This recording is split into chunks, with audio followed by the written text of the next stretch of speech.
And a welcome here to Wake Up Call with Dan Tortora. Proud to be here with you every Monday through Friday from 9 a.m. to 11 a.m. Eastern Time. We appreciate you being here on Wake Up Call with Dan Tortora, of course, where sports truly meets that thing called life. Appreciate your patience here this morning as we got set and ready to go for your Friday broadcast of Wake Up Call. Of course, we are around the country and the world on youtube.com/wakeupcalldt, facebook.com/wakeupcalldt, and on wakeupcalldt.podbean.com Monday through Friday from 9 a.m. to 11 a.m. Eastern Time. And of course, on Fridays, we have our trio of signature segments coming to you. We're going to start off inside of MonPazPopcorn.com's What's Poppin' with the annoying moment of the week, as we do every single Friday. And that proudly presented by Carvel DeWitt on 4322 East Genesee Street in DeWitt, New York. It is what happy tastes like. Then we'll jump into LEAD. Learn, Evolve, Ad-lib, and Deliver is what the acronym stands for. Proudly presented by Chick-fil-A Cicero. And today, our topic is common sense isn't uncommon. Common sense isn't uncommon. Sounds like it makes perfect sense, but society kind of seems to have this belief that there's different common sense, even though it's common. We'll discuss it. Top Dog of the Week is going to be honored at the beginning of hour number 2. My Top Dog of the Week this week, proudly presented by Canine Camp Dog Daycare and Canine Kampground Dog Boarding, is from another one of our fantastic partners at GG Cards and Breaks. Honoring this because if I knew Josh as a friend and we had never worked together, we just knew each other through the sports card world, this is one of the greatest moments that he's had in his sports card collecting, and so few of us have been able to say this. He pulled a one of one. He pulled a card that only exists one place in the world, and it is with him. So we're going to have a nice Top Dog of the Week to honor Josh pulling his first ever one of one with his own hands in the store from the Topps product that is at GG Cards and Breaks on 639 Delmar Place in Syracuse, New York. So you might want to get over there soon. I opened some yesterday. You can go back and watch that video on facebook.com/wakeupcalldt, and it's going to be put on YouTube. Josh and I had the opportunity to speak with each other, and I'm going to share with you with that special today. So very excited for that.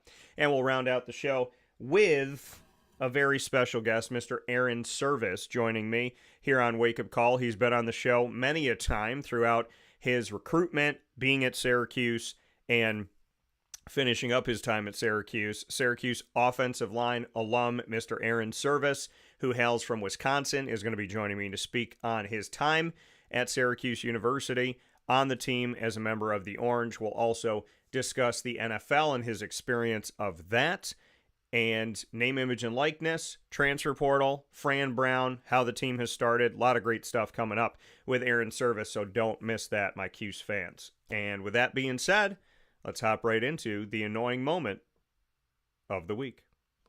Dan Tortora proudly brings you... Is that for real? Are you kidding me? The annoying moment of the week. I really, honestly, I don't know how to respond to this. Presented by Carvel DeWitt, 4322 East Genesee Street. It's what happy tastes like. Do you have to be that crazy? I guess so. So, I can go a lot of different places with this, but one of my annoying moments of the week, and the one that I have to start with, is I am outrageously frustrated with the fact that Tua Tagovailoa, the quarterback of the Miami Dolphins, is hurt again. That he had gone through this really awful situation last night where, he comes off looking concussed again. Now, concussions are no joke. I happen to know people, many people, obviously, in the football world who have played collegiately and or professionally. I am blessed by God himself to call many of them friends, and some of them brothers, close friends. I love the sport of football, and at the same time, I am concerned with what it can do to someone long term. It's a difficult thing because I love the game, but I also know that the game giveth, and sometimes things that happen within the game taketh away. And so, one of my annoying moments has to be the fact that Tua, once again, has gotten hurt. But if you go back and you watch it and you see his head just bounce around, it's something that makes me sit here and ask myself, if I were Tua, is it not time to just stop? Is it not time to say enough is enough? He's gotten hurt enough. He's been through enough. I don't like seeing people get hurt, obviously. I don't like seeing anybody go through this. And seeing what happened to Tua, it just, it makes you think, if you're him, do you not just say, okay, I love this game. It's given me a lot, but I can't keep doing this to my body. I can't keep doing this to myself. I can't keep putting myself in these situations. I seeing him walk off the field, if I'm Tua's brother, if I'm Tua's friend, if I'm Tua's parent, I'm saying, hey man, I know you love it. I know you love the game. But I don't know if it's worth it for you to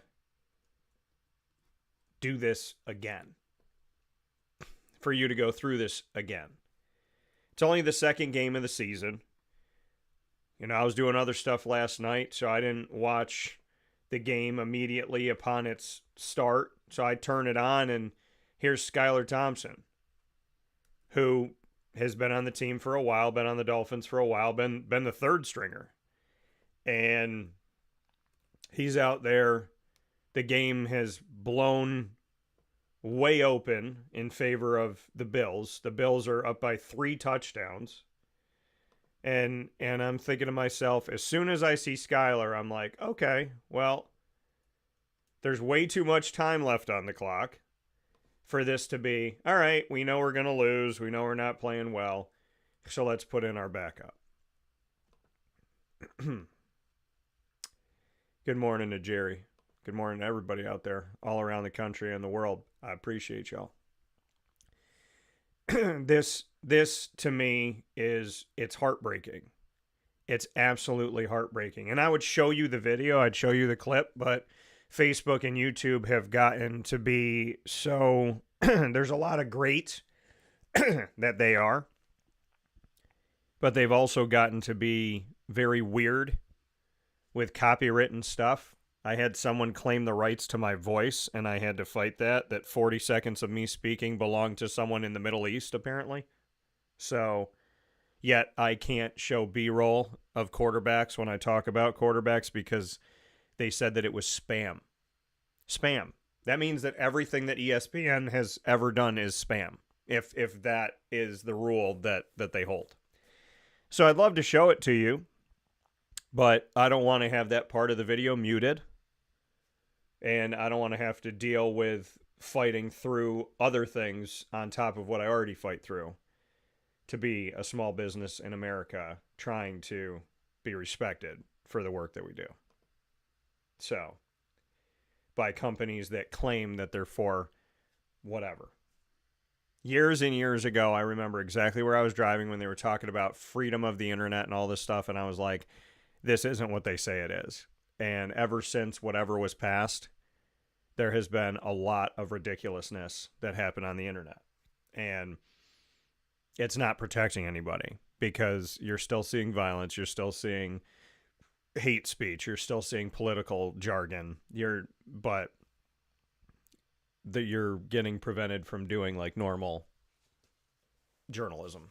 So I pray that the internet becomes, in this country and all around the world, that it becomes, this is an annoying moment of the week, I pray that the internet becomes more fair and free, and that people trying to do their jobs are not considered to be a problem, so to speak. I remember I put up a picture of Jim Boeheim. I had done an interview with him. I believe I was just like posting like, hey, my one-on-one with Jim. And it was a picture of him standing on the sideline. Just just a human being, his face, and he was wearing a suit. And I got kicked off of Facebook for a day and a half because I broke their community standards. And when you say something as community standards, it's really amazing that gives them the right to do anything to anyone at any time, which feels very Nazi Germany and communist. But we are where we are in America right now because some bad decisions have been made. And I just hope for fairness, you know? I remember saying something in front of my phone, and then Facebook, like within a week, was like trying to punish me for stuff because I had challenged the fact that things that were done to me weren't fair. And I just said it around my phone. So I believe in fairness. I believe in freedom. And I believe that people like myself that are just trying to do their jobs should be left alone. There are not only bigger fish to fry, I'm not even a fish that is on the menu. There is no concern here, folks. I promise you this is not a beacon of concern. So I hope that changes. But my other annoying moment of the week, getting back to Tua, I'm just very saddened by this because this isn't like, okay, a player got injured. This isn't just one of those moments in time where you're like, oh man, something happened to somebody. It's a potential life-changing decision now for Tua. And he's been through a lot. Some people are saying that this is his third concussion. Some are saying it's more than 3.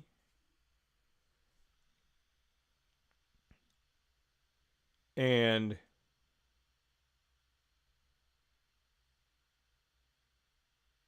concussions in general, just an awful thing. And I mean, looking at it now, and just the guy's been through enough. Now, it says he suffered the 3rd diagnosed concussion of his NFL career. The 3rd diagnosed. I want to be clear about that. 3rd diagnosed. Which doesn't mean that he's only had 3. It says that it was his 3rd that has actually been called one. So, medical trainers attended to him for several minutes as players kneeled around him. He was ultimately able to walk off the field and into the locker room under his own power, but was quickly ruled out for the rest of the game.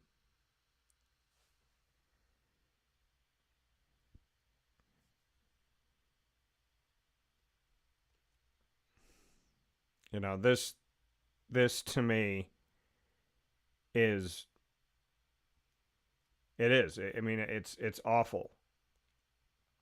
It's absolutely awful. McDaniel, the head coach of the Dolphins, said, quote, I don't know what our timeline is. I'm not concerned with that. We played Skyler as a rookie and with the season on the line and found a way to win an elimination game and go toe-to-toe with this very same organization in a playoff game, talking about the Bills. I think that he's a much better player than he was then. Those are things that the team feels. I think guys really believe in Skyler, so I have the ultimate confidence in him, end quote. Now, the NFL and NFLPA opened a joint investigation in how Tagovailoa was handled, leading to the NFLPA exercising its right to fire the unaffiliated neurological consultant who cleared Tagovailoa to return to the game. The NFL also altered its concussion policy to include an ataxia clause, allowing a spotter to have players removed from a game if they show certain concussion symptoms, because he was, and that this dates back to 2022 when he hit the back of his head on the ground in a game against the Bills. After the fall, he stumbled on his way back to the Dolphins huddle and briefly left the game before returning from what was described as a back injury. So, Tagovailoa, 4 days later, hit his head on the ground in similar fashion when he was playing up against the Cincinnati Bengals, was briefly rendered unconscious. He was taken to a local hospital, diagnosed with a concussion, as McDaniel and the Dolphins drew heavy criticism for allowing him to play. Tagovailoa sat out 2 games before returning to the field, but sustained another concussion during a Christmas Day game against the Green Bay Packers. This time, the Dolphins shut him down for the rest of the season. Now, Tagovailoa said he briefly considered retirement after the 2022 season after conversations with his family. When he was on the Dan Le Batard show, he clarified that his mother asked him to consider retiring. He decided against it and spent the offseason bulking up and training jiu-jitsu to learn how to fall without hitting his head on the ground. Now, McDaniel went on to say, quote, "I think it's important to approach each and every situation, every injury, with the mindset of we're going to handle this particular situation with this particular player. Every situation is unique. I'm not worried about anything that's out of my hands in terms of I'm just worried about the human being. And he'll drive the ship when we get the appropriate information, but it's day-by-day health, particularly with concussions," end quote. Now, counting his final season at Alabama, Tagovailoa has 4 diagnosed concussions in the past 5 years. Back in 2019, he was diagnosed with a concussion and a broken nose on the same play, in which he infamously suffered a hip dislocation and fracture of the posterior wall of his hip socket. McDaniel was asked whether it was safe for Tagovailoa to play football considering his history of concussions. McDaniel stated, quote, "I don't approach things that I'm far in theory of expertise. I'm just there to support my teammate. For me to go ahead and forecast things that I don't know in my non-field of expertise, I don't think that's appropriate. I think we'll find out some more information tomorrow in terms of where Tua is at. He'll be able to spend a good amount of time being evaluated, and then we'll have conversations and progress as appropriate," end quote. Now, this is where we are, and Josh Allen, the quarterback of the Bills, said, quote, "Very sad. That's the worst part of the game. Nothing but love and prayers sending to him and his family, and hopefully everyone's sending those because he's going to need them. It's the worst part of the game," end quote. And I don't disagree with him on that. So we know that Tua has had at least 4 concussions in 5 years. So where do we go from here? You know what I mean? And they try to protect quarterbacks, and they've done a bunch of rules, some rules that make it really hard to sack a quarterback. Now, if you're a defensive player and you get to a quarterback and you're trying to sack the quarterback, you essentially, when you hit the quarterback, you have to, like, in the air, and think about this, a guy running as fast as he can, weighing maybe 300 pounds, 300 plus, running at the quarterback, if it's a defensive lineman, for example, and he has to hit you, and as you're falling, so he has to sack you, which sacking you typically means that they're holding on to you. Well, he has to let go of you and not fall on you. How does a person running at top speed, weighing 300-something pounds, hit somebody else, and then as they're holding on to you, let go of you in midair and do some type of Neo in the Matrix move where they stay suspended in the air while you fall, and then they somehow move themselves to the other side like a Tetris game. It's a hard thing to do. It's a hard thing to do. But they're trying to protect the quarterback, and they're trying to protect the quarterback in a barbaric sport. That's the issue. You're trying to protect a quarterback in a barbaric sport. No matter what they do in the NFL, you're not going to be able to protect a quarterback completely unless you make a quarterback a flag football player. Unless everybody can tackle everybody on the field except for the quarterback, you have to pull his flag. There'll be a lot more sacks and a lot more quarterbacks hopefully not getting hit in the head. But, I mean, it's not just quarterbacks that get hit in the head.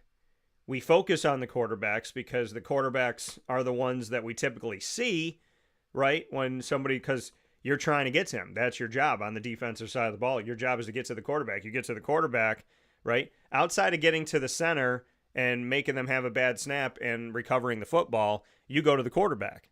And when you're going to the quarterback, you will do everything in your power to get to that quarterback and to take him down. So quarterbacks are in a very dangerous thing. It's a great position of leadership. It's a great, as far as money goes in the NFL, holy crap, the amount of money these guys, 40 to 60 million a year now. So, I mean, there's high risk and high reward. And there's no amount of money, though, that is going to take care of your health. Well, Dan, it can pay for my medical bills. Yeah, but would you rather have a lot of money to pay for your medical bills, or would you rather have no medical bills no matter what amount of money that you have? So it's an annoying moment of the week because I don't want to see it. It's the second week of the season, for goodness sakes, and now Tua is out. And it's not good for Miami. I think Miami had hopes and opportunity to make it to the playoffs this year. I don't know if that happens with Skylar Thompson. I don't want to take anything away from Skylar. I don't feel great about the situation, but more than anything else, I don't feel good about Tua. And I'm not happy with this. I mean, the man is young in his career in the NFL, but I mean, this could be it. This could be everything. And you never want to see a dream taken away from somebody, especially in a situation where it's totally out of his control. And you say, well, Dan, he could have slid. He didn't have to go into the guy's chest the way that he did. Well, he's a fighter. He's a competitor. He was going for every bit of yard that he could get.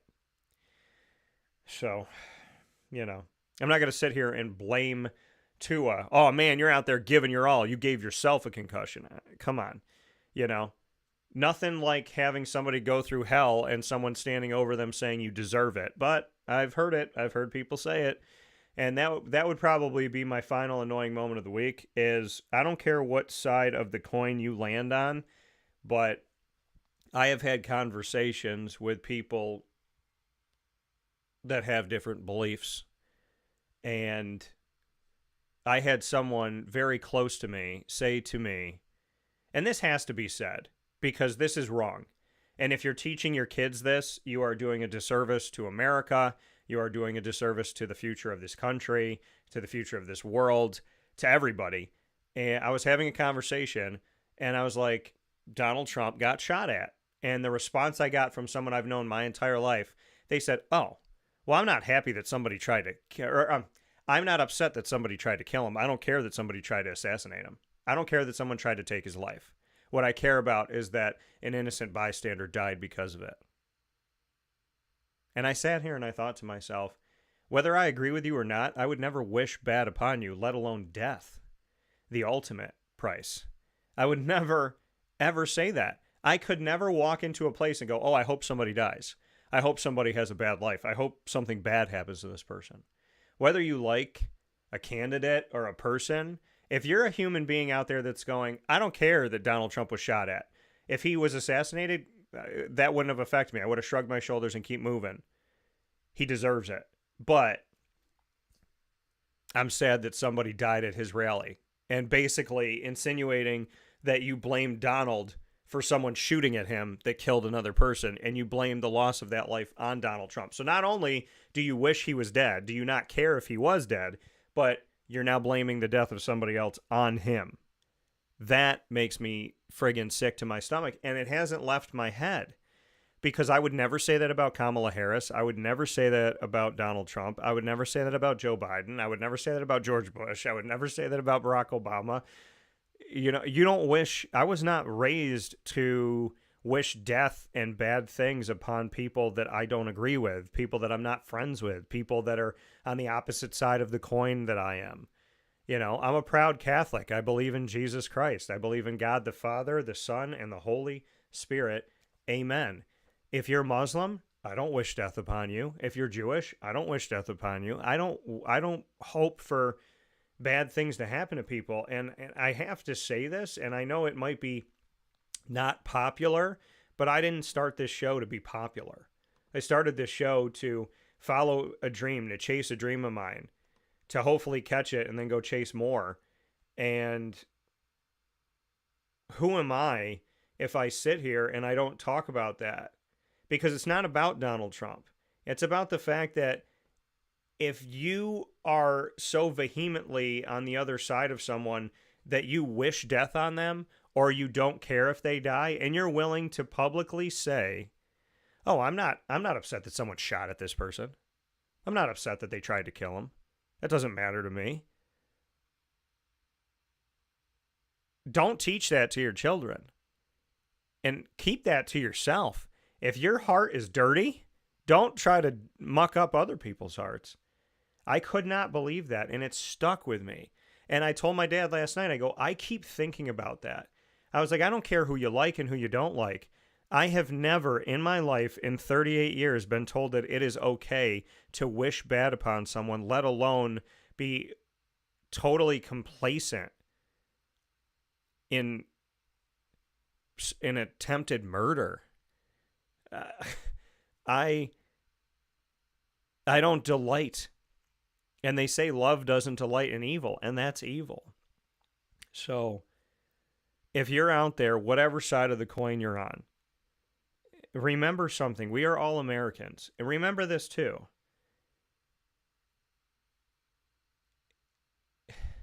We want the same things.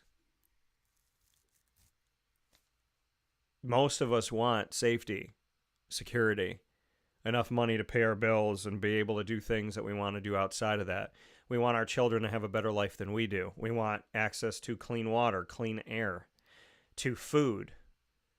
We want inflation to be down.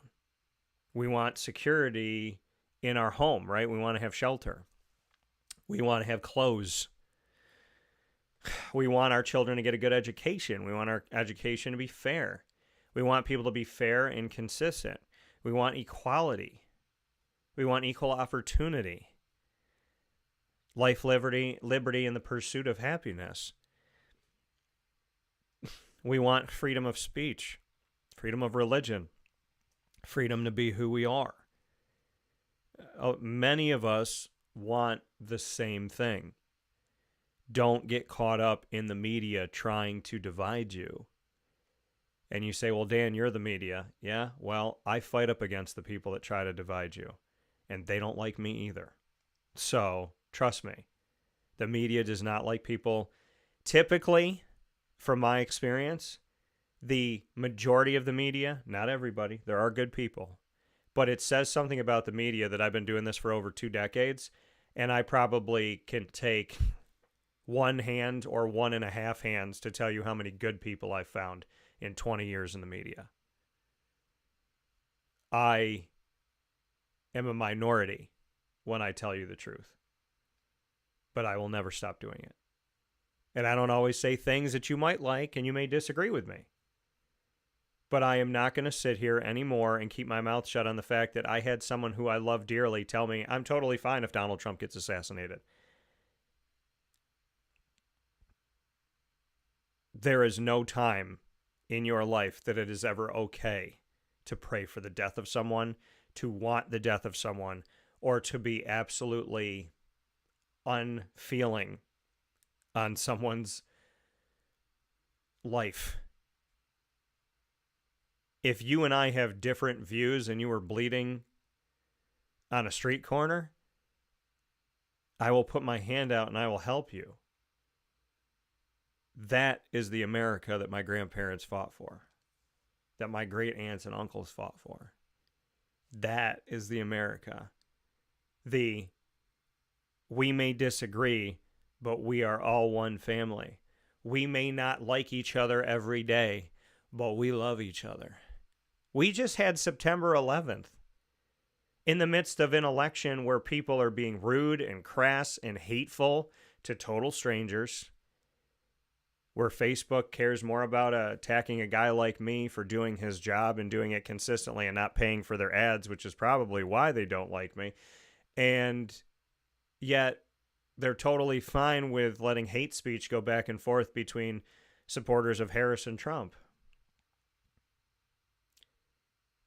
If you say you're for honesty and you say you're for transparency and you say you're for the goodness of all people, then your actions have to show that.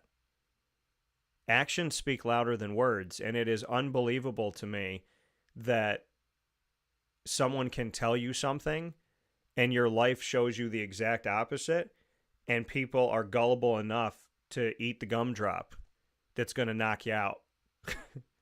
Eat the gumdrop that's got cyanide in it. You know what I mean? It doesn't make any sense to me how stupid people appear to be in today's America, that they can go to the grocery store, see an insane amount of inflation, and then turn on the news and the news says, your life is good. And then those people go, okay, I guess it is. I did not know as a member of the media that I had the power to tell you such an egregious lie and that you'd be stupid enough to believe me. I will never lie to you because I couldn't live with myself if I did. But shame on the people that are living their lives and believing words over action.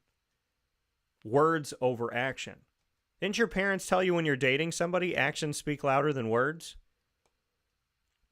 Well, Dad, she said she'd never cheat on me again. Okay, Daniel, but she did once. Actions speak louder than words. She's saying she's never going to disrespect you after disrespecting you. Actions speak louder than words. They always do. You might think, no, Dan, words. No. You know what I find is funny? I had a girl that I was dating, and in the middle of an argument, she said, I effing love you. Screamed it at me. Yelled it at me. And I was like, that is such a weird juxtaposition of telling someone you love them in an angry and hateful way. And she's like, I love you. Like what? Like when I tell you that I love you and you don't think that I do. And I'm sitting here going, actions speak louder than words. And I said to her, I go, you know how many women have told me they love me? Where are they? Where are they? If simply telling someone you love them was enough, I guess I would have been married to my girlfriend when I was 12.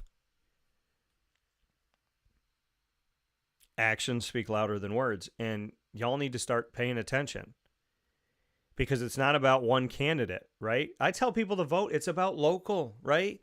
It's about local. Syracuse is going through a lot of dumb crap right now. So we might have to get some people out and put some people in. And you got to go vote to do that. Everybody's focused on Trump and Harris. What about locally? What about the fact that they are dismantling parts of our city, telling us it's going to be okay? Actions speak louder than words. They're saying that their actions are not affecting our livelihood, but we're living it and we're going through it every day. The Department of Transportation is saying that currently they're not affecting anybody. When I'm talking to a guy who lives in Jamesville that has to come to Liverpool every day, and he's talking to me about how long his traffic has become, how it's an hour now, how much he has to go through. The greatest way to refute a lie is to talk to someone living the truth. And we're going to talk about it after this. This has been the annoying moment of the week on Wake Up Call. Stay with us. Hi, this is Amy from Mother's Cupboard, home of the whole frittata. We are open daily 6 a.m. to 1:30 p.m. For takeout orders, call 315-432-0942 and tune in to Wake Up Call with Dan Tortora for our monthly food challenge and try our Wake Up Call signature menu item available 7 days a week. Here at Mother's Cupboard, we are Central New York, and it's our honor to serve you. Ma and Pa's Kettle Corn and Popcorn Factory remind us that every day is worth celebrating at 201 7th North Street in Liverpool, New York. Open Monday through Saturday in-store and always online at maandpaspopcorn.com. Serving our Central New York community and beyond, order anywhere, anytime at maandpaspopcorn.com. Stop in to get a tin at Ma and Pa's on 201 7th North Street in Liverpool, New York to get your half-price refills for the rest of your life. Come to Ma and Pa's for your holiday gift giving for family, friends, employees, and clients. And remember, for fundraising and events, to call 315-450-6272. That's 315-450-6272. Ma and Pa's Kettle Corn and Popcorn Factory. How corny are you? This is Jimmer Sikowski, owner-operator of Chick-fil-A Cicero, 7916 Brewerton Road in Cicero, right in front of the Home Depot. I had a deep feeling that God wanted me to do something bigger with my life and to help people, help others. He kept putting Chick-fil-A in my life, and I realized as I was going through the franchise selection process that positively impacting the lives of others was really core to what we do here at Chick-fil-A. First of all, it starts with the food. The food is brought in fresh daily. We bring in local produce. We prepare to order in the kitchen. We hand bread our chicken. We hand spin our milkshakes. It's great food. It doesn't taste like fast food. I think the second thing is the way people feel when they come in a Chick-fil-A restaurant. It's different. We try to treat people with intentional kindness here, which is very different and deeper than good customer service. And so I think it feels remarkable for most people to come in a Chick-fil-A restaurant. And then lastly, the impact that we try to have in the community is very different. It's a big part of the expectation of every operator of a Chick-fil-A restaurant is that they're actively engaged in their community, they're a leader in the community, and they're making a difference. When they realize that what we're striving to do is to shine a little light in their life, that's a very, very different experience than you will have in any other quick service restaurant. And it's that remarkable experience that I think people will emotionally connect with. Welcome back here. Perfect. Having the message from Chick-fil-A Cicero as we jump into Lead, Learn, Evolve, Ad-lib, and Deliver. Proudly presented by the wonderful team at Chick-fil-A Cicero, led by the one and only Jimmer Sikowski. Here on Wake Up Call with Dan Tortora, the acronym Lead, Learn, Evolve, Ad-lib, and Deliver. Today's topic: common sense isn't uncommon. I had a conversation with my ex-wife. So, and this was many years ago. I didn't have it recently. So let me be clear. So I had a conversation with my ex-wife toward the end of our relationship. And, well, maybe it wasn't at the end. It was some point within it. And I was talking to her about something, and I was talking about common sense. And she said, well, your common sense is different than mine. And I said, what?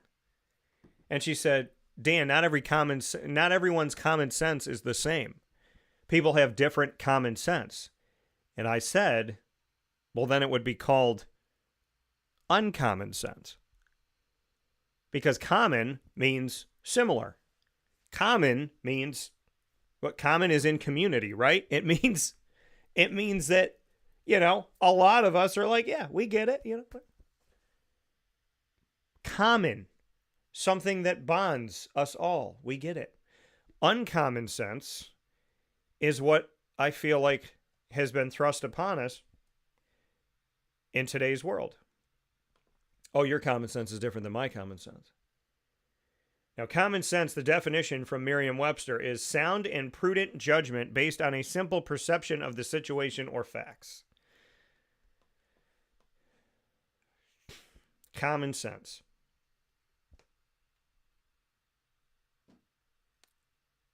So,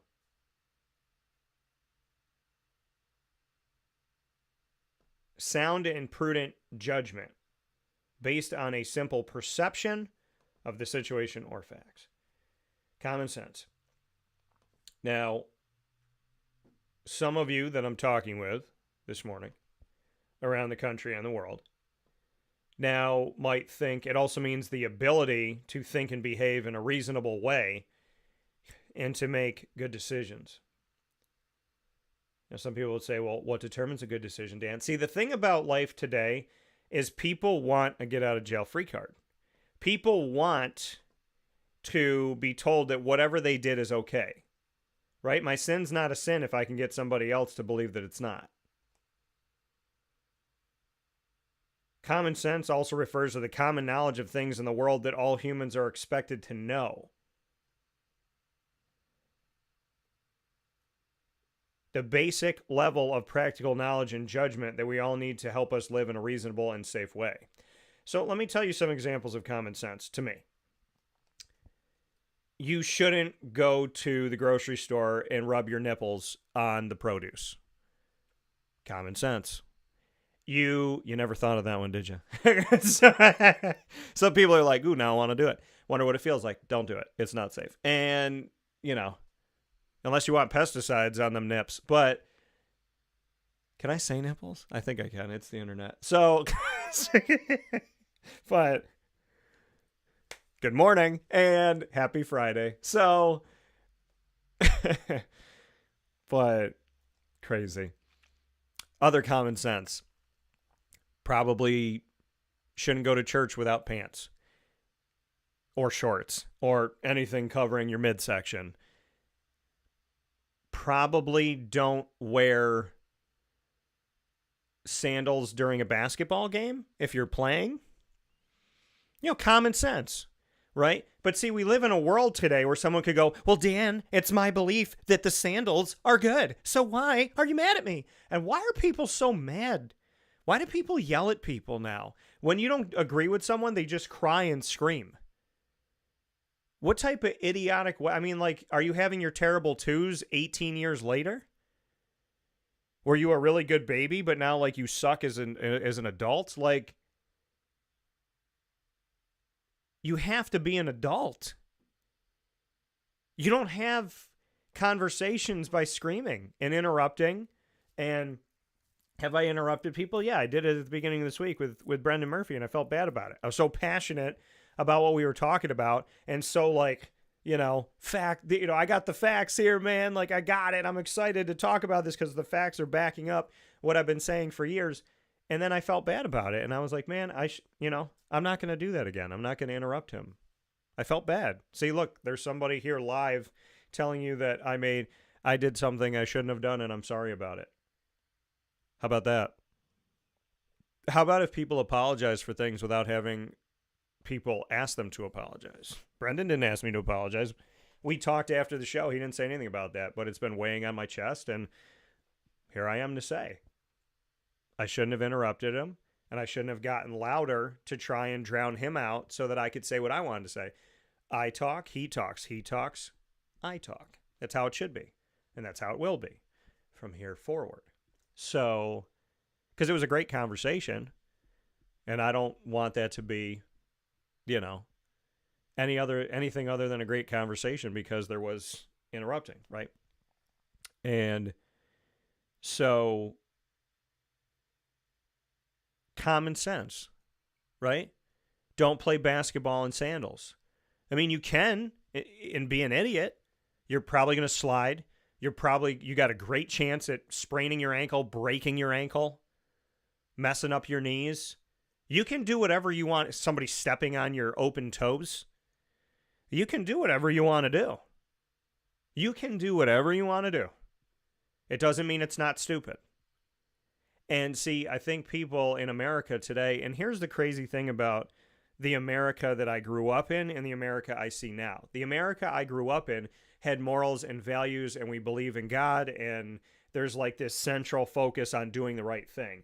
And not for everybody, but there was like, this is what we do, right? I mean, who writes life, liberty, and the pursuit of happiness unless somebody was thinking positively, right?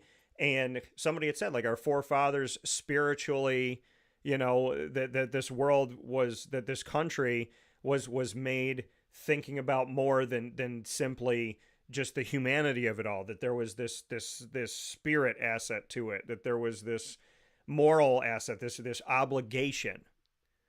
And did everybody carry it out the right way always? No.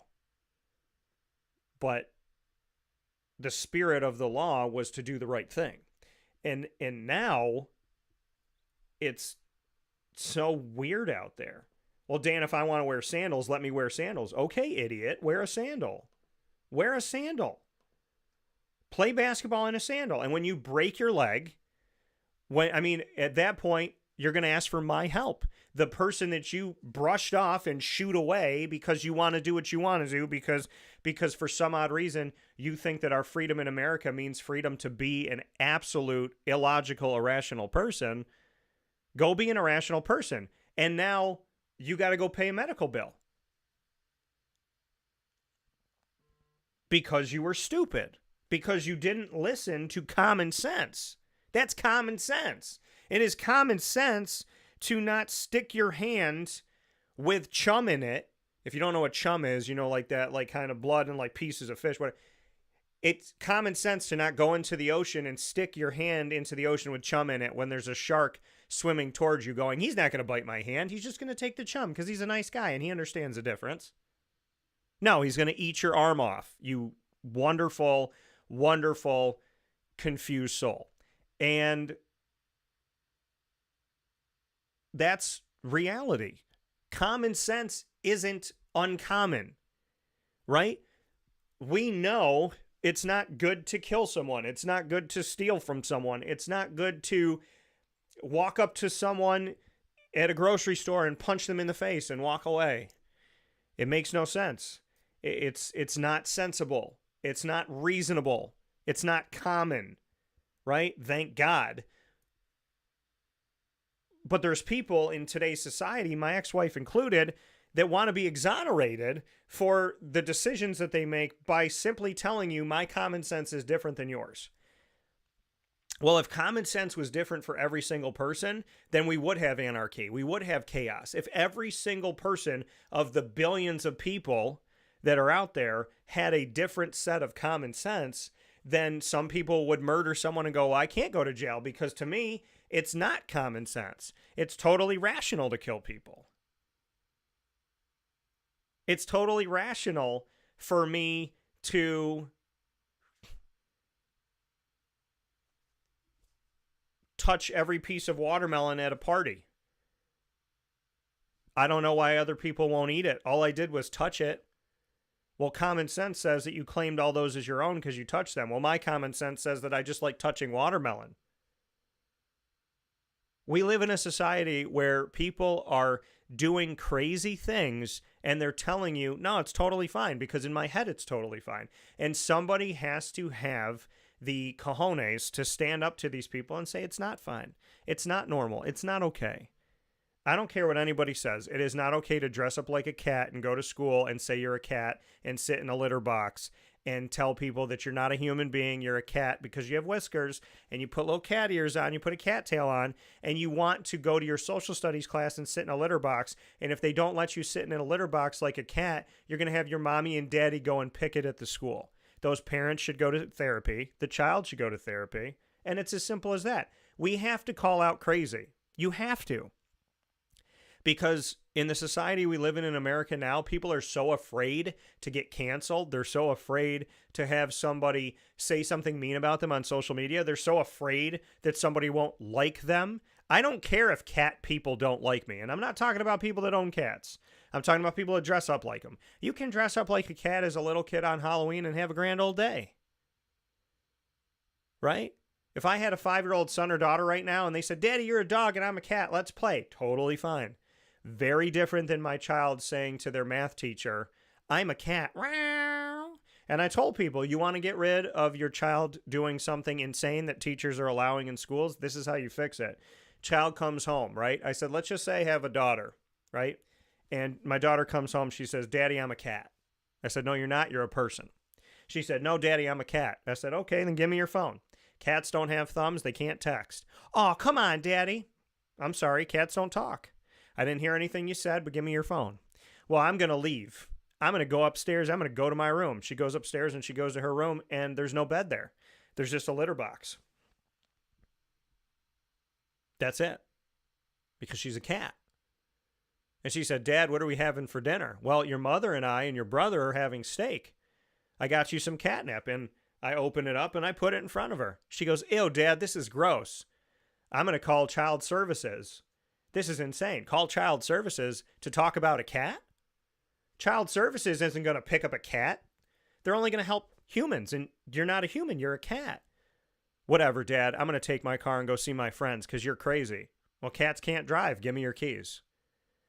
And then if she screams and cries, I'll look at my wife and go, did you hear anything? Because all I hear is, wow.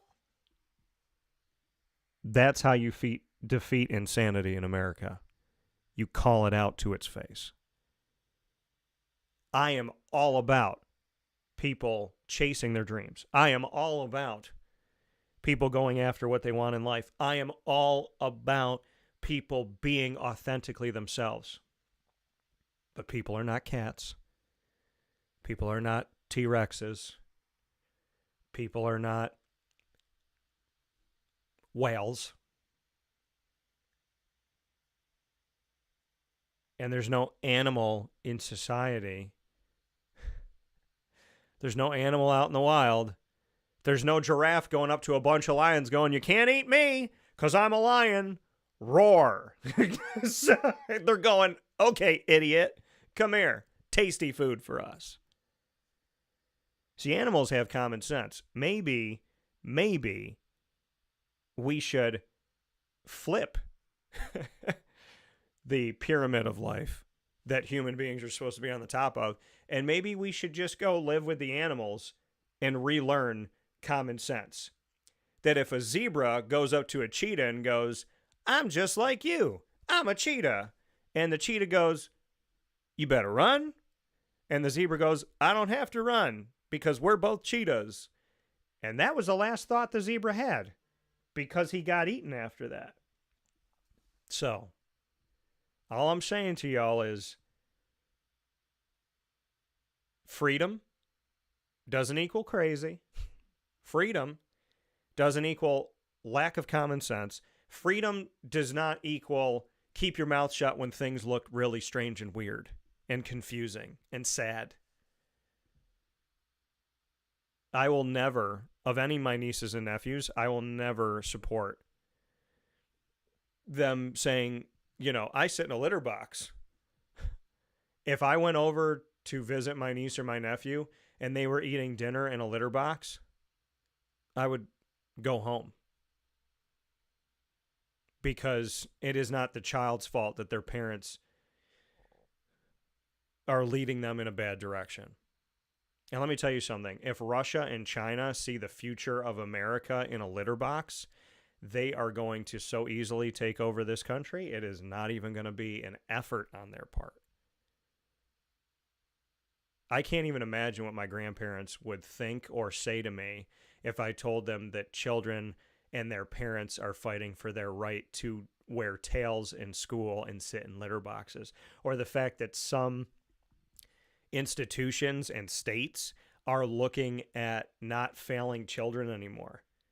That if you go to school and you get the wrong answer, it's not the wrong answer. And that you don't have homework anymore. That children don't have homework when they come home from school anymore.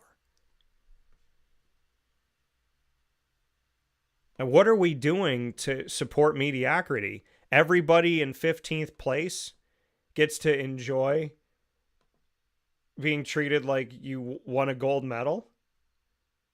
If you want to see society deteriorate, keep doing what you're doing. Because people say, how come these people that I hired don't want to work? Well, because those are the kids that got trophies when they were in 15th place. Now they're older, and now they think that they don't have to try to win anything because they were taught that everybody wins even when you lose, which is why they don't put in any effort, because they were taught that they don't have to put in any effort, that the kid who scores 9 goals and the kid who's sitting on the ground picking his nose and eating worms is the same caliber of player on the soccer field. They were told that it's the same, which is why they think that they can be the CEO on day number 1 without lifting a finger because they didn't lift a finger and they got, think about it. Children believe what they're taught. They believe what they're taught. So does a child truly think that they're a cat, or did their parent decide that they're going to indoctrinate their children? Or when a child comes home and a teacher's tried to indoctrinate that child, the parent doesn't say anything, so now they're complicit in it. My parents would not put up with anything that's happening in schools today. And you know what? There were times where I thought my parents were too hard on me, and I can't take this as my own. It's somebody else said it, but I thought my parents were too hard on me. What I've realized is they probably saved my life. We'll take a step aside for a fast break. We'll be back after this. This has been Lead, Learn, Evolve, Ad-Lib, and Deliver, proudly presented by Chick-fil-A Cicero. Common sense, folks, as much as you may want to argue it, is not uncommon. And with that being said, we're going to jump right into our conversation here with our top dog of the week. Top dog of the week, proudly presented by Canine Camp Dog Daycare and Canine Kampground Dog Boarding, is Mr. Josh Gideon, celebrating an awesome moment in his sports card life. Dan Tortora of Wake Up Call, here inside of my beautiful studios.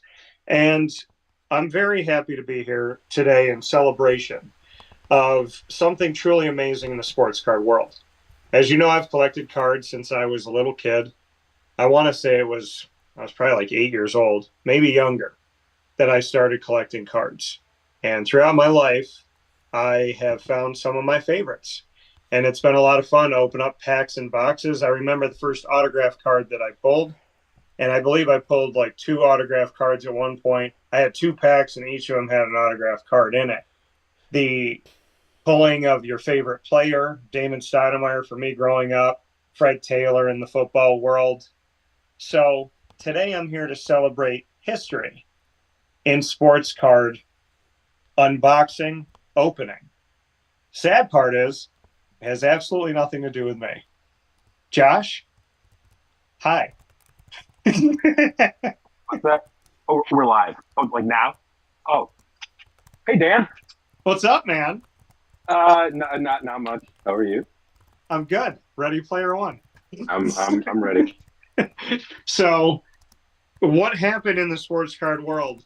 Because it is a beautiful, exciting, and wonderful thing that you get to celebrate. You made history. You and I are the same age, and you are now one step ahead of me in the sports card world.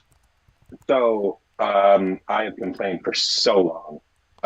Not that I'm not happy when everyone I know hits a 101, but I never have. Sorry, let me rephrase. I have never hit a 1 of 1 holding the card in my hand. I've gotten in breaks over the years, and I've hit some 1-on-1 cards that were very cool. But there's nothing like that tangible experience of like holding the card where you see the peak of the gold vinyl or the super factor or whatever the parallel is. And I've seen Anthony hit 1-on-1s. I've seen Customer hit 1-on-1s. I get super excited, but there's still that internal yearning because you always wonder why not me, right? And so I complain, but you know, it kind of in a playful way. I've done it for 3 or 4 years since I started opening cards, and I've never gotten a 1-on-1 in a box I've opened. And Anthony and I went to the local card show on last Sunday at the fairgrounds, and we bought a couple of boxes of composite hobby football, which is a really fun product. It's got a ton of vets, guys that haven't played in a while, which isn't everyone's thing, but there's also Will Levis, Stroud, Bryce Young, and Anthony Richardson autos that you can pull in the set. And a lot of rookie cards of them. But we opened up a couple of the boxes, and the third pack to the last pack of the last box, I'm going through my cards, and I just see the peak of a gold vinyl card, and I just start freaking out. I'll have to show you the video camera footage from the store feed of how ridiculous I was just jumping around. I was so excited, and it was such an organic, like I felt like if you watch the video, I'm like a 13-year-old kid. I'm jumping around the shop, pumping my fists, like we did it. And I slowly, revealed the card, and I was wondering, with that said, it could be some player you haven't heard of, like we pulled a Mike Quick auto. I feel bad because I know he's an Eagles player, so I'm sure Eagles fans will be mad that I don't know who he was, but could have been a gold 101 Mike Quick, but it turned out that it was a Will Levis superfractor. Forgot the name of the insert, but it's posted on all of our social medias and everything. I've got the biggest, cheesiest grin on my face from the photo that Anthony took right after I pulled it. But that was about the coolest moment that I've had opening cards, and possibly the coolest moment I ever will. So that happened. Yeah, and it's so awesome. Couldn't have happened to a better person. To me, just to see that, because I feel like in life we go through a lot, and sometimes we could feel like our glass is half empty. But since I've met you and Anthony and the team, my glass that was already half full was added to, and now it's 3/4 full, I would say. So it's nice to see somebody win that makes you feel like a winner all the time, and not in a cheesy way, but in a very genuine way. You're always championing me. So it's really fun to see you have that moment. Thanks, man. I mean, it's no Kenny Pickett to boom, but I'll take it. I will say this though I've never unboxed a 1 of 1, my 1 of 1 is one of the best. So it's a pretty sweet 1 of 1. By the way, I still have your Nick Chubb rookie auto. So when he comes back and tears it up this year, you got to see me. I got you. I got a card for you. I love it. Yeah, this is my GG Cards and Breaks dual auto 1 of 1. I challenge any of you to find a 1 of 1 dual auto card. Not easy. Says Happy Easter on it, signed by Josh Gideon and Anthony Campbell. And it was hidden, and him and Anthony put this together with my mother and figured out a way to hide this on Easter so that it wasn't only created, signed, and personalized, but that it was put in my mom's house, and my mother was part of this this truly I had this great kind of I had no idea it was coming. It threw me off completely. My mom said, "Can you get me one of the plates from her special, whatever?" I mean, she had all of her dining plates and whatnot. Can you go into the cabinet and get me a plate? And it was sitting in there, and it has sat here in the studio on camera, pretty much since that day for the most part. So you and Anthony are always with me in the studio, looking over my shoulder at all times. I love that. I also want to say this isn't like a Leaf 101 where there's 23 different parallels of the 101. That is a true 1 of 1, and no one in the world will have it. Certified. Yeah. GG Cards and Breaks certified. Yeah. That was created at GG Cards and Breaks, sent to grading at GG Cards and Breaks, and returned a 10 from GG Cards and Breaks. Yes, sir. With a dual auto 10 grade. Yes. So everything on it got a 10 from the 10s that I know, and you being one of them. So congratulations on pulling your 1 of 1, and a big time shout out to you. So I'm hopefully up next. Yes. It's in the cards, literally. Yeah, I love it. So with that being said, GG Cards and Breaks, 639 Delmar Place in Syracuse, New York. Go and visit them right off of Teal Ave throughout the week. And Buffalo. Oh yeah, I'll see you on Monday night. Plug our teams. In the famous words of T.O., get your popcorn ready. Let's go. I can't believe I quoted Terrell Owens. Leave that in. We're not going to edit that out. That's how it happens. What is that, Jerry? No, I quoted Terrell. No, it's not Terrell. We No, can't use. specifically, I was told that it's Terrell Owens, like the Terrell potato chips. You're too young for that? Okay. Well, do me a favor. When we're done with the show, go ahead and edit a couple of these clips for me and then clean out your desk, because I can't believe you would say that to me. I'm 38. Yeah, Can somebody give me a 1985. new earpiece? This thing's on the fritz. Yeah, no, 1985. Yeah, no, there's a 19 in front of it. You know what? Just leave now. Now take all your stuff. All right. So with that being said, Josh Gideon, myself, Dan Tortora, Wake Up Call, GG Cards and Breaks, a fantastic partnership that is truly one of one. So that coming from Josh Gideon, pulling a one of one Will Levis from the Topps composite box.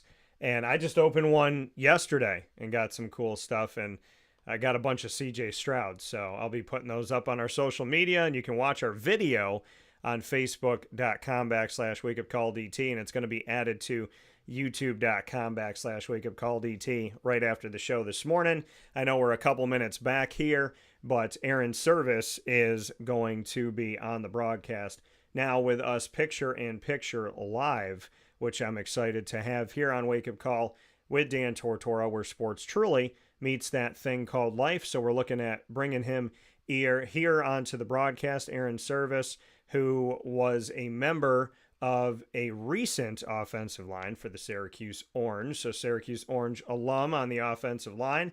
Fantastic human being, just an all-around awesome guy, and I appreciate him so very much. We got a lot of things to get into, so we're looking to have him join us here on the broadcast. And with that being said, while we give it a second to bring him in, we're on youtube.com/wakeupcalldt, facebook.com/wakeupcalldt, and on wakeupcalldt.podbean.com. So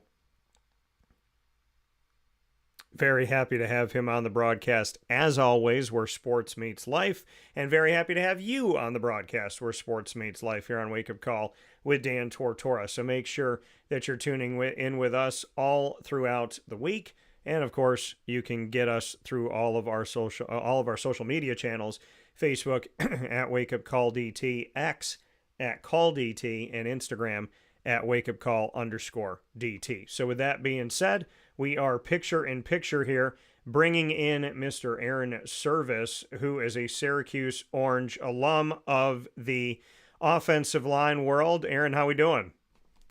Doing well, Dan. It's good to see you. A long time no see. I know. Good to see you, too. Is the hair pulled back, or did you cut it? No, it's gone. It's gone. Goodness. So I know. The long locks, the ponytail of Airon Servais is no longer with us. When did you make that decision, and why? I made that decision a little over a year ago now. My fiance and I ended up moving down to Texas, so I figured it was about time to chop the hair if I wanted to try to survive in the heat down here. Yeah. Moved from the swing state of Wisconsin to the big old state of Texas. So how's life down in Texas? It's good. It's warm, but it's good. Well, now, what part of Texas? We're in the DFW area. Oh, okay. All right. So yeah. I wish I had known that beforehand. I do a lot of work now in Dallas, Fort Worth area and the Arlington area as the American Athletic has their headquarters down in Irving, and we have the AAC kickoff down there. I also have covered the Goodyear Cotton Bowl Classic. So the next time I'm down, you and I are going to have to hopefully carve out some time. Yeah, definitely. We'll definitely have to grab lunch or something. I can find a couple good spots for us. Awesome, man. Well, I look forward to it. I know we got a lot of stuff to get into, and we had some segments run a little bit here, so apologize for having you in the queue there for a second. It's all good. But I did want to get to your time at Syracuse. Now that you've had some time to reflect on it, you were there during the Dino Babers era and played on the offensive line for the Orange. Well, just what those experience were on and off the field, what it was like for you to be a part of this program, a part of this school, now that you've had some time to think about it. Yeah, I mean, I look back at my time at Syracuse very fondly. It's absolutely some of the best years that I've had, and you know, with the hustle and bustle of life, I can it gets away from me a little bit, but especially now that we're back in football season and I'm watching some Q's football again, every fall, all those memories just come flooding back. So yeah, it was definitely a great time in my life for sure. Do you have a favorite memory? Ah, man, I have so many memories. I guess, I mean, when I think of favorite memories, I usually go back to football, right? So the various upset wins that we've had, whether it was Clemson on Friday the 13th or even as a red shirt when we upset Virginia Tech, and then again Virginia Tech when we were at their place. I want to say in 21 when we were at their place and beat them in overtime. I often talk about the game that we played at LSU and what that atmosphere was like being down in that Death Valley.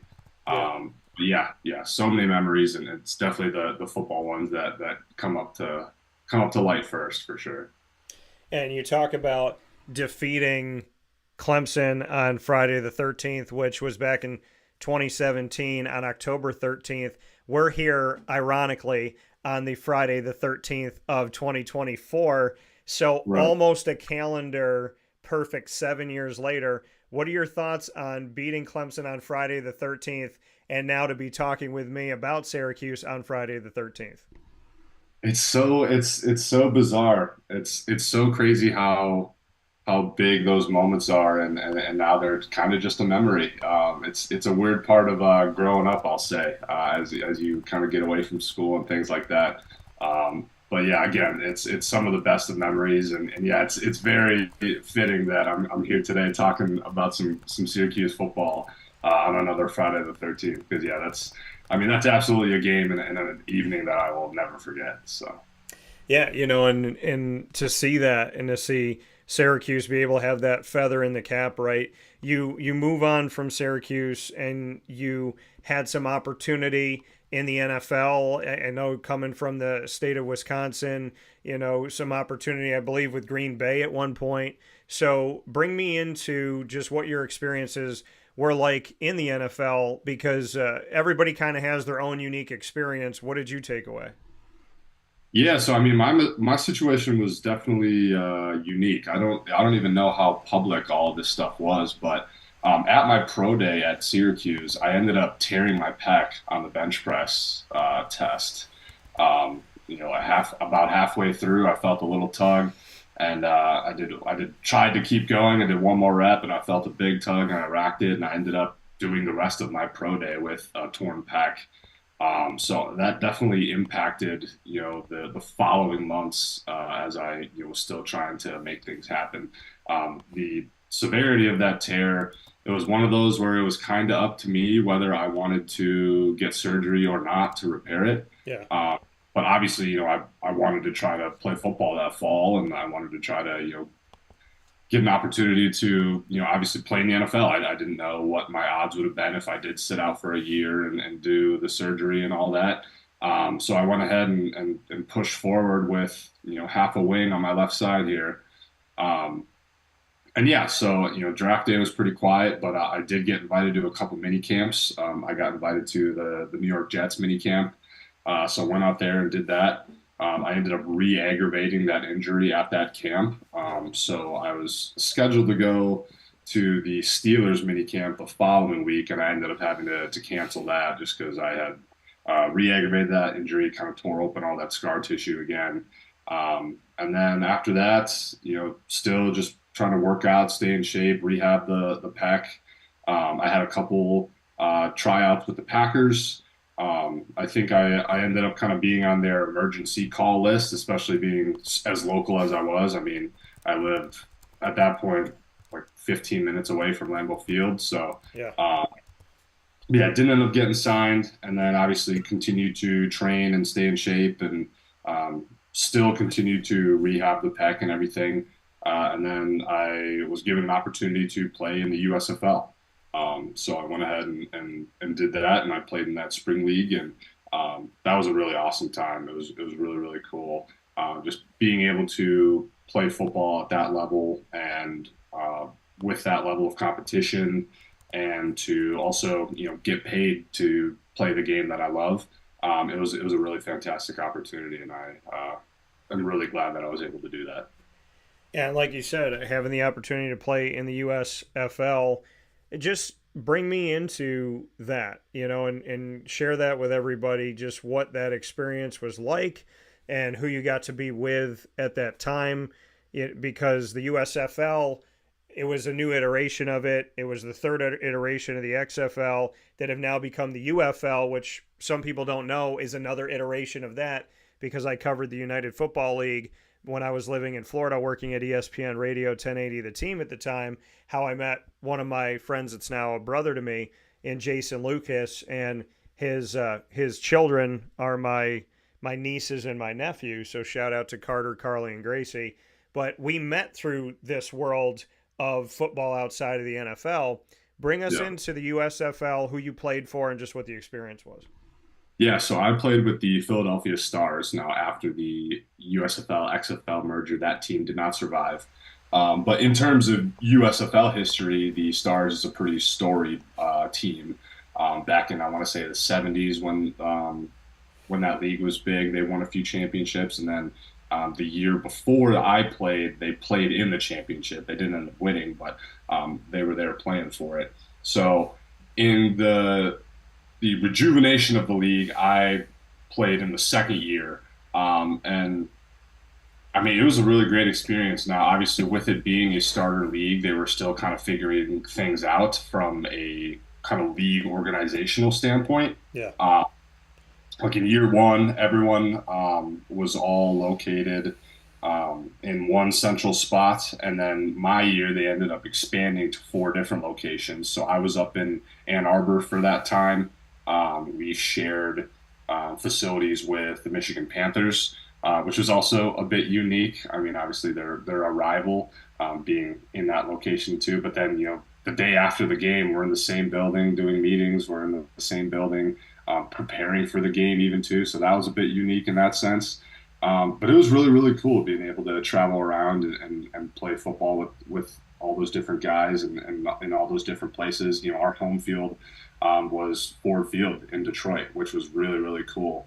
So I wasn't repping an NFL team playing in that stadium, but I still had the opportunity to play in that stadium and call that my home field, which was really, really, really, really cool.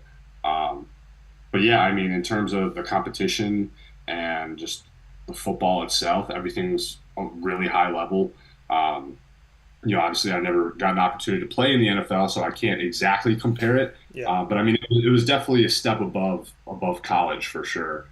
Just in terms of the level of competition, the speed of the game, all of those things. But yeah, it was a really fantastic opportunity. I'm really glad that I was able to do that, and I'm glad that in the 1 year that I played, I was able to make an impact on the team and be a starter as well, which was really cool.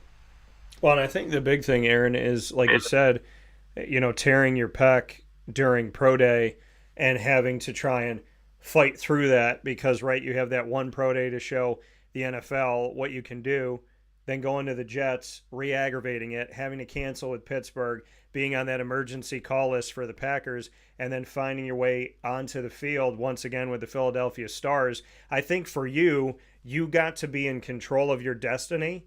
You got to play professional football, and you got to end things on your own terms, which in my opinion is a full circle that I'm sure you're probably proud of.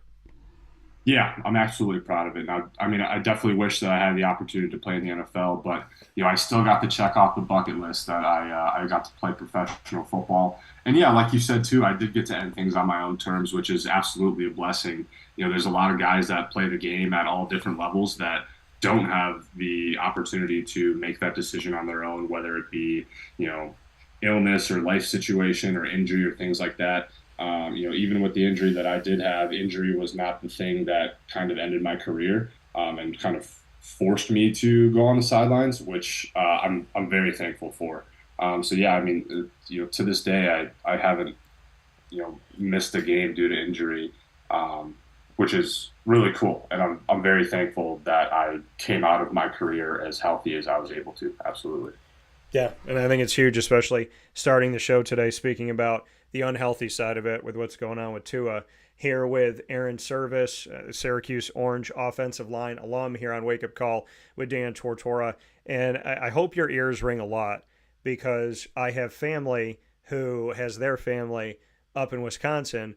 And just recently, within the last few days, I told people, I said, oh, yeah, I know all about Ashwaubenon and Waukesha West and all this stuff. And they're like, oh, yeah, I went to Waukesha. And, you know, I didn't go to Waukesha West, but I went to this one and Ashwaubenon. And, oh, yeah, I know all about that. I said, not only do I know about it, I know how to correctly say it. And all of that is because of guys like yourself. Because when there was recruitment going on of offensive linemen and linemen in general in Wisconsin, you're the one that connected me to it. So I want you to know that to this day, I'm having conversations about really tough names to say in Wisconsin. And it's all because I know how to say it and I know what I'm talking about to some degree. But that's all your fault, Aaron. You're the reason why I sound like I know anything about Wisconsin. Yeah, you get a lot of props with Wisconsinites being able to pronounce a lot of those cities. It's a fun game to play, to bring up all the different names and see what people come up with trying to pronounce them. So big props right there for sure. Yeah, if and when I ever run for president, I know that I can go to a swing state of Wisconsin and I can fully say to them that not only do I know some of your people, but I'm walking in knowing how to pronounce your places. So do you think I would have a fighting chance in Wisconsin? Yeah, I think so. Like you said, just saying the name is huge props. So awesome. Well, with you as we step forward here, the portal and name, image, and likeness, they have created a reality of free agency in college sports. It's more rampant free agency than professional. We don't see Trevor Lawrence on 4 teams in 4 years in the NFL. So it's a very uniquely non-checked thing at the time currently. And I'm all about players getting something because a lot of players will never play professionally. So it's the only time that you have to earn some money playing the sport that you love in a lot of cases, especially in Olympic sports. So what's your take on NIL and the transfer portal? And do you follow the same belief I have that it's great to have a farm, but we really need to put a fence around the horses so we don't have to keep trying to look for them at night? Yeah, no, I think that's a good analogy. It's such an interesting conversation, and I have opinions on both sides of it, honestly. I mean, I have one opinion where I think that guys should absolutely be able to, reap the benefits of being the level athlete that they are. Yeah. And I think it's great that guys are able to, help out themselves and help out their families by, playing college football. Especially because, I mean, I'm a pretty good example of it right here where I didn't end up getting that opportunity in the NFL. So, I mean, I played in the USFL and I made a little bit of money there, but, in college I wasn't making any money or anything. So I do think it's great that guys are able to, capitalize on that sort of thing in the position that they're in and make a little bit of money for also, the risk that they're putting themselves through. I mean, you talked about Tua a couple minutes ago there. There's absolutely a risk to playing this game. So I think it's good that they're being rewarded in that way. Now, on the flip side of that, I do agree that there needs to be a fence around the farm. Because, I mean, one reason why I love college football, and honestly, and when it comes from now that I'm a fan of football, I prefer college over NFL, is because of the passion that college football has. Guys are playing, we're playing the game for the love of the game and the love of the school, and NIL stuff can kind of muddy that up, and the transfer portal muddies that up. And I understand guys, want to try to find the best opportunity for themselves. But I don't want to see it get too far away from the football and get too close to the money. What that looks like in order to kind of regulate that, you're asking the wrong guy. But yeah, I mean, I do think guys should have an opportunity to make some money playing college ball, but it's definitely getting a little bit crazy seeing guys jump around, all across the country year after year, whether they're, chasing a starting spot or they're chasing the bag, if you will. So yeah, I don't know what all this stuff looks like in a perfect world. I feel like NIL is still relatively in its infancy. Yeah. So I think it'll take a few more years to kind of figure out what a good resolution, or I guess moderation, looks like for that. Um, but it's an interesting discussion for sure. I understand both sides, and I guess whatever way we can find to meet in the middle there is going to be the best option. But again, what that looks like, I'm not sure. Yeah, I think what you just said could be copied and pasted to Congress and to really anything, is asking people to meet in the middle, which is Right. such a difficult task apparently for some people. But when we have a couple minutes here to go, Fran Brown, the new era, he wasn't your head coach. He is the head coach now. Just, your thoughts on him, and not just as a football coach, but in general, from what you've seen, from what you've heard, what is your take on Fran? I mean, so obviously I've never met Fran personally. I do want to try to go out to a game this fall. So hopefully I will have the opportunity to meet him this year. But I mean, from what I'm able to see through social media or guys that I've talked to or things, I mean, he seems like a really great coach. I absolutely love his energy. You can see it on the sidelines, whether it's while you're watching the game or in some of the clips after. All the coaches absolutely have full buy-in, and they are fully locked in on Syracuse and their success, and everybody's really bought in. And so that's really, really great to see him kind of bring that energy to the Orange. And I really love that he's bringing some traditions back to Syracuse as well. I saw that a few months ago, maybe just before training camp started. They did the burning of the shoe. I know that for their home games, they started walking through the quad to get to the dome. I really love those little additions to the program. One, just for tradition's sake, especially with like the burning of the shoe and things, but then two, for the quad walk, really bringing the fans back into Orange football so they feel like they're a part of the team rather than being outsiders that are watching the game, if that makes sense. But yeah, I mean, I definitely love where the program is going. I love that we're 2-0 right now. I'm a little sad that we've got a bye week coming up because I want to keep watching more Orange football, but I'll have to wait until next weekend. But yeah, I mean, from everything that I'm seeing, he seems like a really great guy. He seems like a really great coach. Obviously, he's shown in the first 2 weeks there that he knows what he's doing. So I'm excited to see how the team continues to grow and how he continues to lead the team as we move our way through the season and start getting into more ACC play. Yeah, no, I'm excited for it. Great way to kind of put it all together here. My final question to you, Aaron, is Syracuse is 2-0. They defeated a MAC team that I believe had back-to-back 10-win seasons in Ohio. Penn State barely beat a MAC team in Bowling Green. Notre Dame at home lost to a MAC team in Northern Illinois that was probably somewhere in the 80s in rankings coming into the game. Notre Dame is in the top 17, top 18 still. Penn State's still a top 10 team. Syracuse is unranked. Would it be fair to say beating a ranked team in Georgia Tech, who took down at that time number 10 ranked Florida State, and then beating a MAC team when Notre Dame, the fifth best team in the nation, allegedly didn't do it, should Syracuse at least be 25 right now? Good question. And I'm on a Syracuse show, so I don't know how.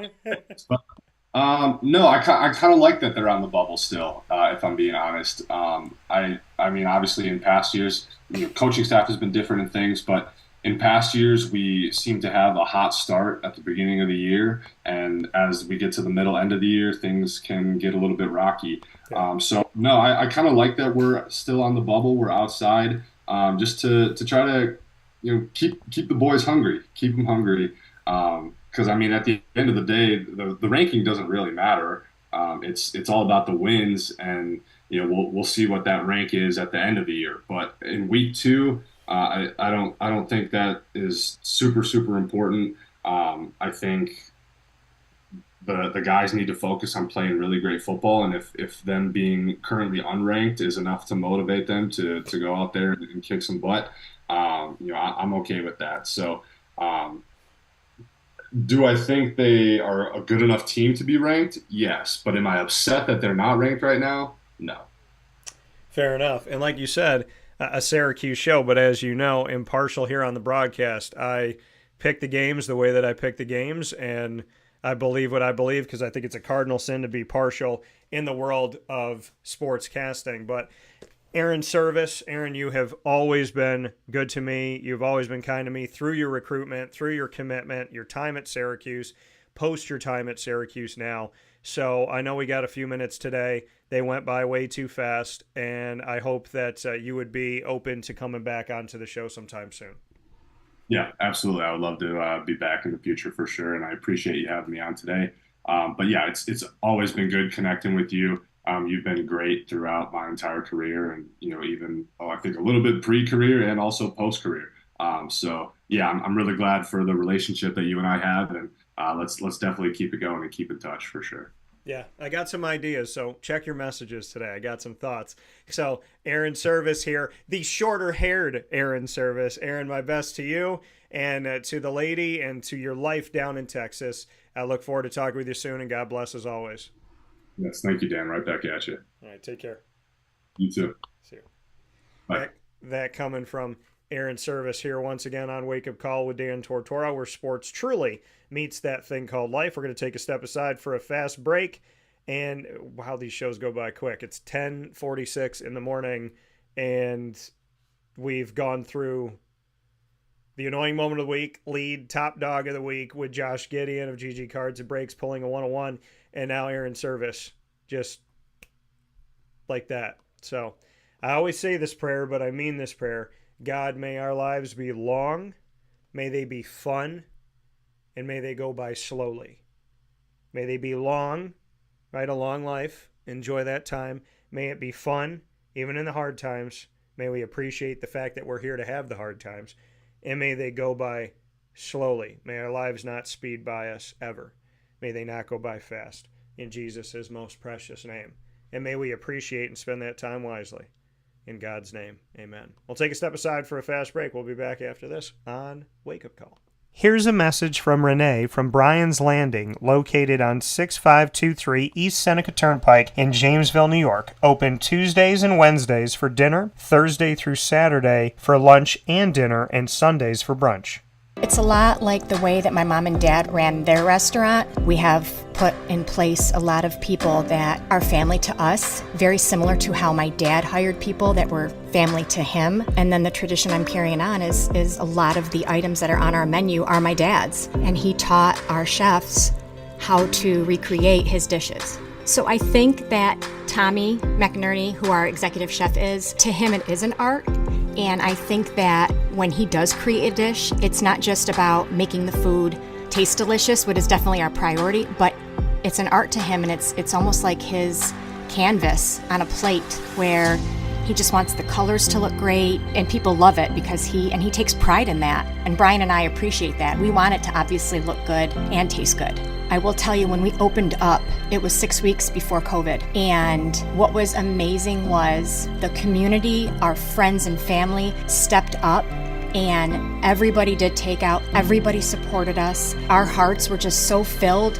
So to Brian and I, obviously our friends come all the time, and we just have repeat customers in Jamesville, and I think people going to our previous restaurant in Green Lakes are making the trip to come to Bryan's Landing to support us. And I mean, I think we have great food and a great atmosphere. So it's very, very important to us. Head to Bryan's Landing, located on 6523 East Seneca Turnpike in Jamesville, New York, where memories have become recipes that are now meals to share with you. Tuesdays and Wednesdays for dinner, Thursday through Saturday for lunch and dinner, and on Sundays for brunch. And be sure to come out for live music Friday, Saturday, and Sunday.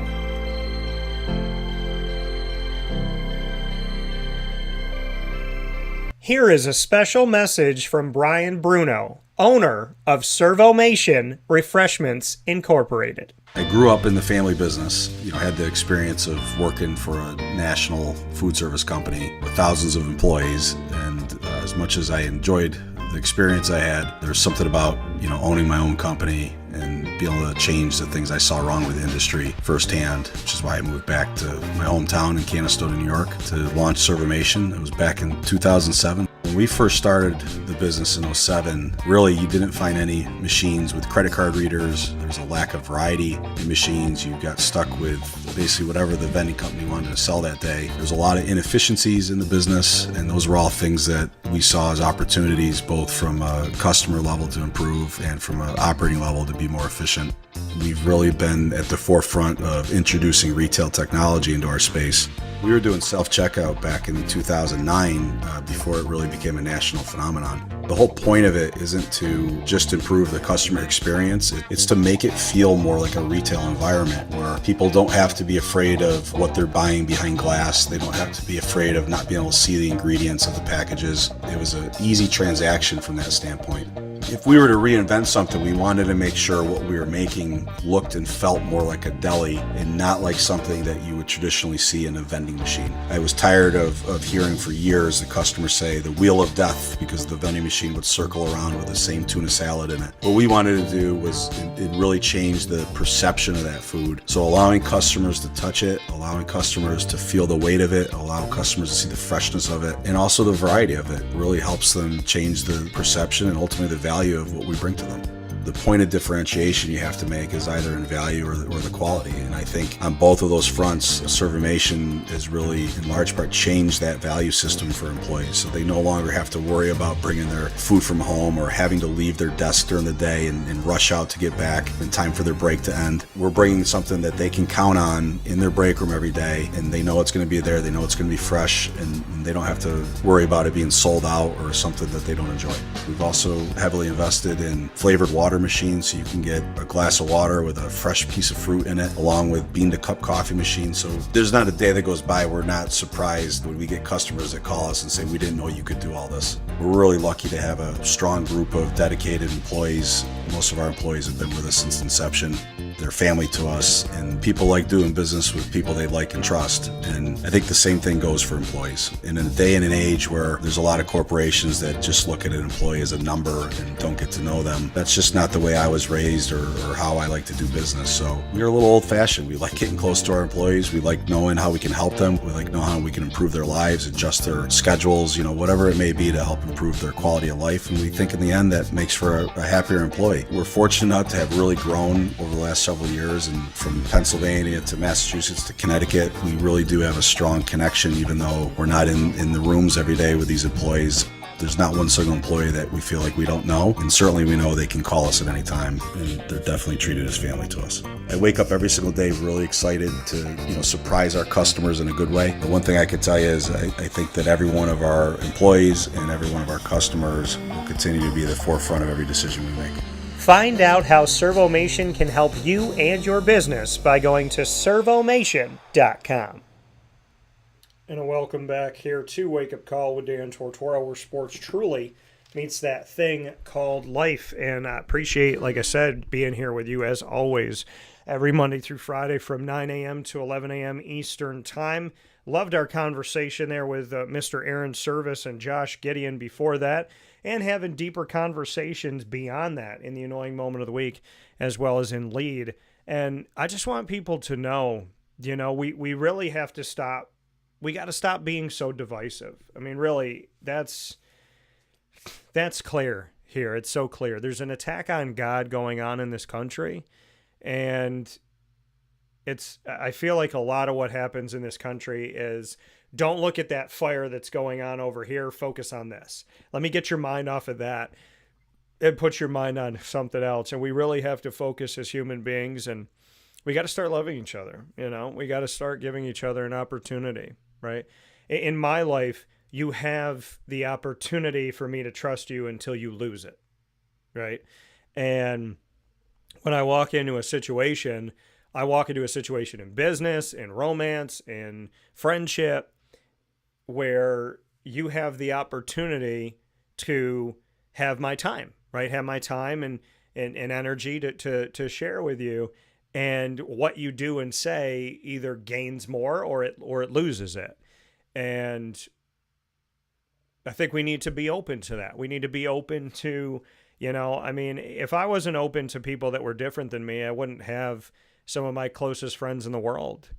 And we don't all have the same beliefs about certain things, but we have a core they're good people. I only surround myself with good people. We may not agree on this topic, we may not agree on that topic, but that's the reality of life. You don't agree on everything. You could literally agree on all the big things in life, right? You could agree on all these major issues, but then, you could love Fruity Pebbles and your wife could absolutely hate them. You're not going to agree on everything, but it's about the core of being a good person and wanting good for people and not wishing bad on people and that common sense. And, that's what it really comes down to. That's what it really, really comes down to is can you surround yourself with people that challenge you to be the best version of yourself? Can you surround yourself with people that call upon you to just live your life to the fullest and to make good decisions? We're not going to be perfect, and we're not going to every single time just knock it out of the ballpark, but sometimes we hit ground balls to first. Sometimes, we're out there pinch hitting. Sometimes we're bunting. Sometimes we're walking. Sometimes we're hitting a grand slam. But the important thing is that we all are willing to step up to the plate of life, and that we are understanding that when we step up to the plate of life, as much as it looks like we're alone, we are a part of a team. And being a part of that team, we need to cheer each other on, right? We may not hit a home run, but our teammate might hit a home run, and that can help our team win. So we need not just be thinking about ourselves, but also saying, hey, yeah, I want to hit the home run, and I want to be the one that gets to run around the bases and everybody cheers for me. But when my teammate hits a home run, we're still winning.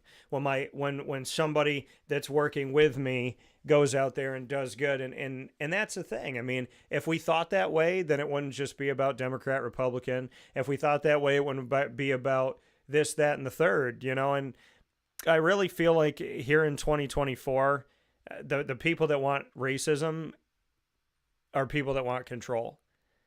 If you divide, you conquer.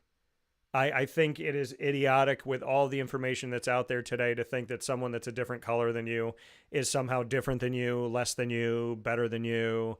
I mean, I've never believed that. I don't believe it now. And I think it's really stupid. You see on my show, I don't make things about race because they shouldn't be.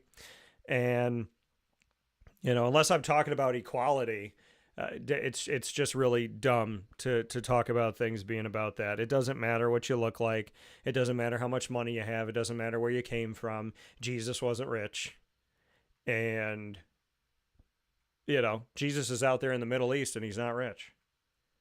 So, I mean, come on. And I believe that we are all equal because that is what God taught me. I don't care what the media says. I don't care what the government says. I care about every individual the same. And the only type of person that I don't like has nothing to do with religion, with sexuality, with gender, which there's two to me, very clear. And I'm not going to put weird pronouns on myself. I'm Dan Tortora. I am a man. And I was born that way. God gave me that. And the thing is why are we knocking it down to be a man or a woman? I mean, I feel grateful that God has put me in the skin I'm in.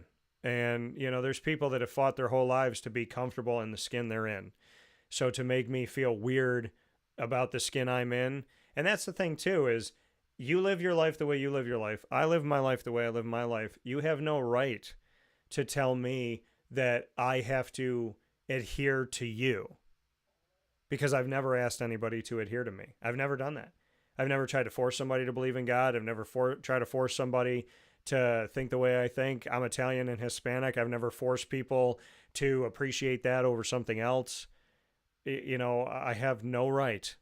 I have no right to do that. I'm a New Yorker. I haven't told you that New York is better than everybody else. Like, that's not how I think.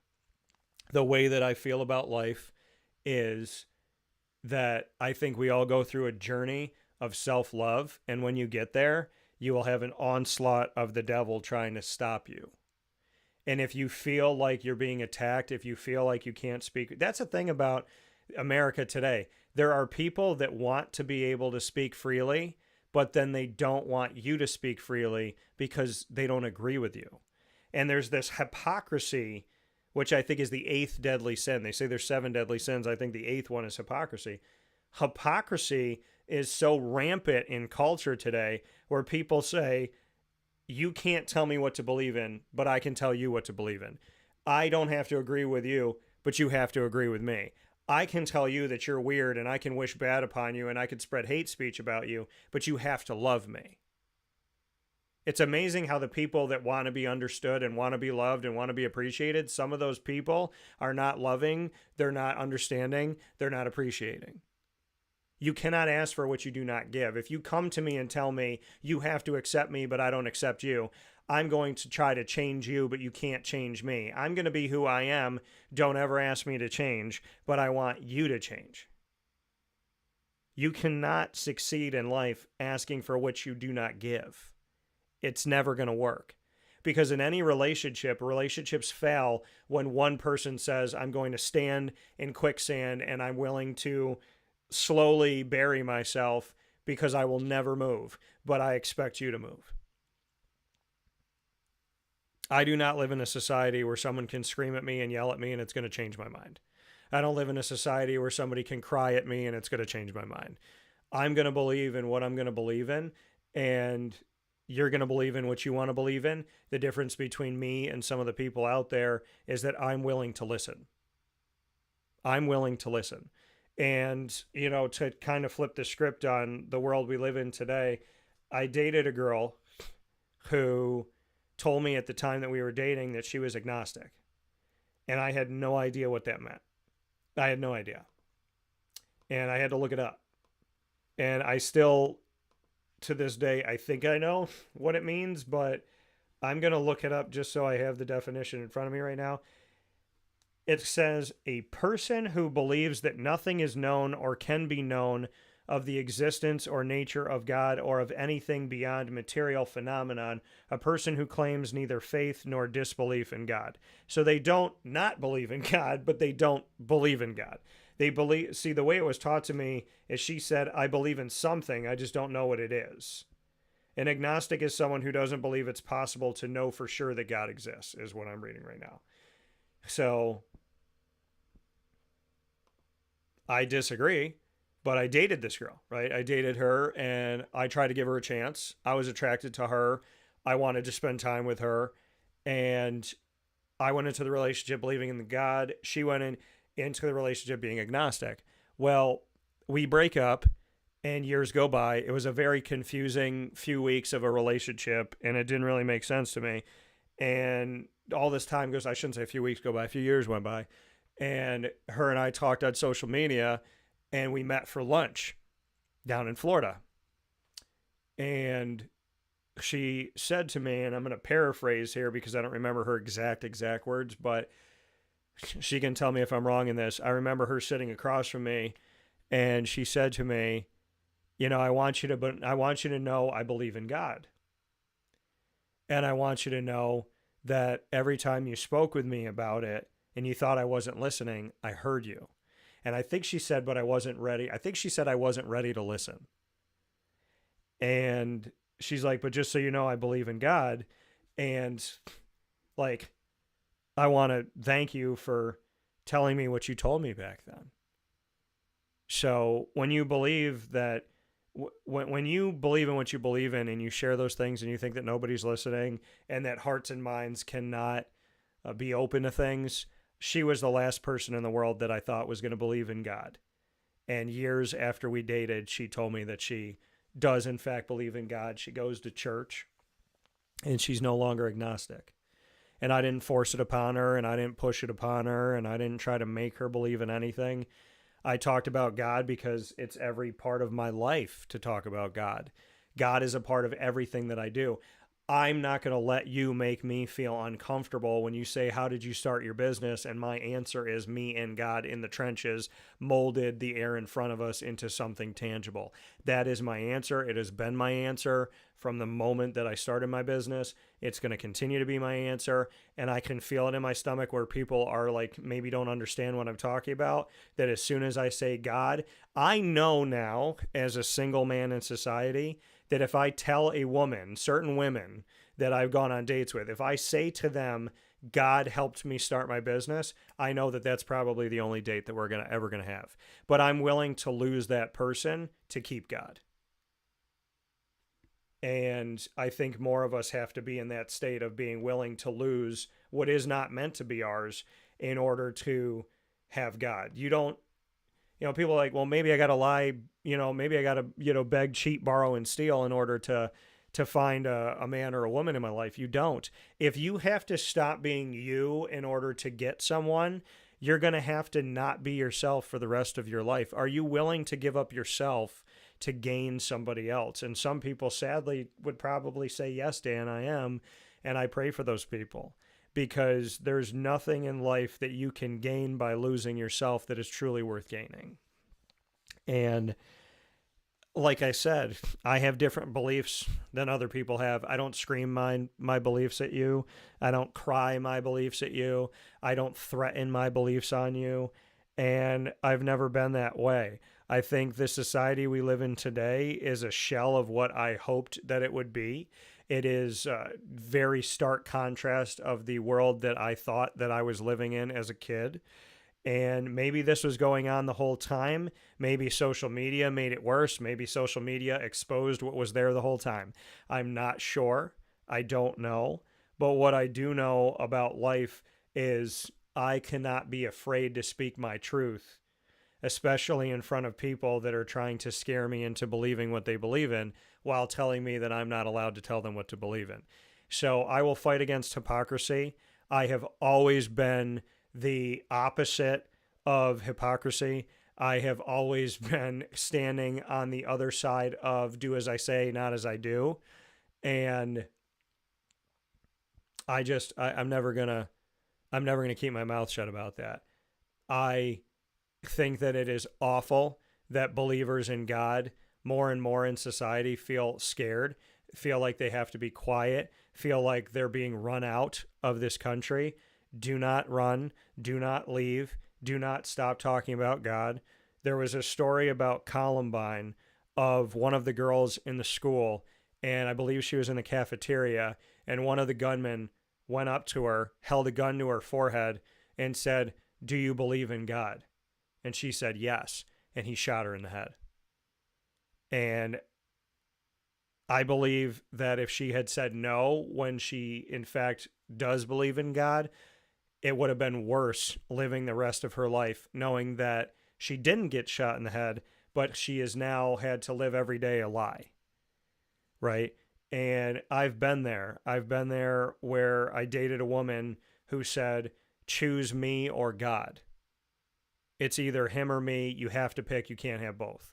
And I remember exactly where I was in my parents' house in front of the stove. I was in the kitchen. And afraid that I would lose her, I was kind of in my head going, okay, God knows that I pick him, but let me just tell her this. And I said, I pick you. And I got off the phone. I cried. I got down on my knees. I begged God for forgiveness immediately. I felt awful. I told God it wasn't true. I told God I pick him. I can't believe I said that. Please don't open my life to the devil. Please don't leave me. Please don't give up on me. Please don't please don't block me from heaven. I didn't mean it. I called her back up and I said, I choose God. I don't choose you.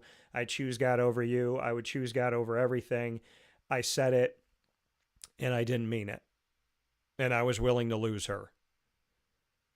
And anyone who asks you to choose between them and God doesn't understand two things. One, that person is never meant for you because no one would ever ask you to choose them over God and actually be a good person in your life.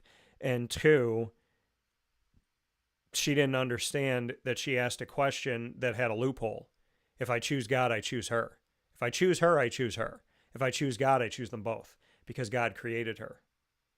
So choosing God, in fact, actually gives me both.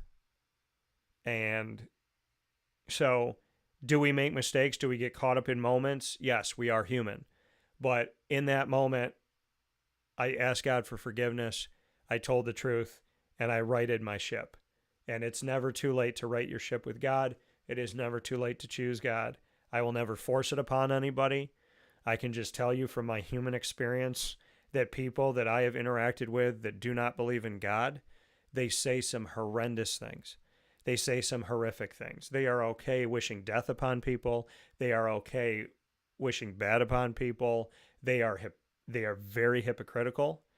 And I'm telling you just about my experience. I'm not saying every single person. I've never met every single person. But I can tell you the people that I have met, that I've interacted with, that do not believe in God, are capable of doing some things that I wouldn't even fathom or think of or stomach. And I just think that it would be a disservice to you as a broadcaster for me to turn my mic on, see the world the way I'm seeing it these days, and to not tell those that believe in God to stay strong, and to not tell those that don't believe in God to reconsider, and to not tell people that there is hypocrisy in this world, and it is very, very alive, that the devil delights in the distancing of people from each other, and that we have to work to understand one another, or at least try to understand one another, and to work through our differences. And thank you, Jerry. He said he knew, lad, he knew. And I still felt terrible, Jerry, as much as he knew. And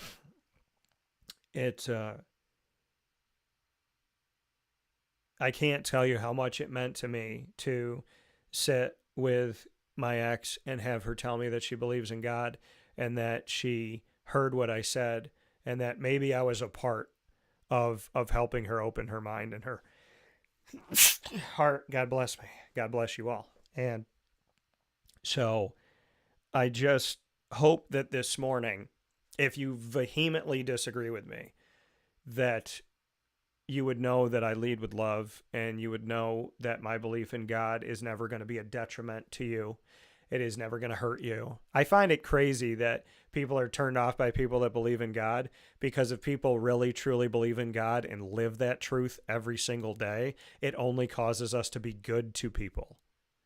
So it's like you're repelling goodness. Oh my gosh, you believe in God? Well, then that means you're never going to cheat on me. You're never going to lie to me. You're never going to want to hurt me. You're always going to try your best. You're going to love me. And you're going to want equality between the two of us. You're not going to be selfish.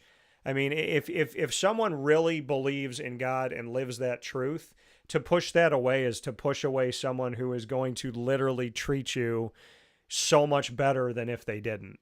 And I just find that wild. I remember telling one of my friends, I was like, yeah, believing in God has made me unattractive to a lot of women in the dating world.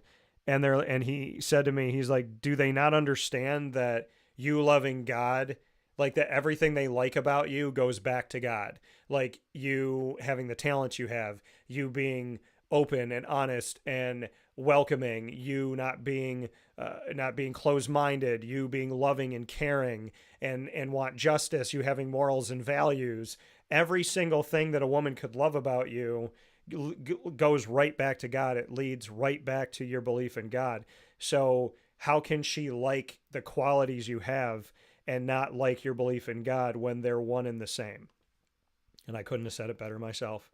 We'll take a step aside for a final fast break here on Wake Up Call for the week, and we'll be back right after this.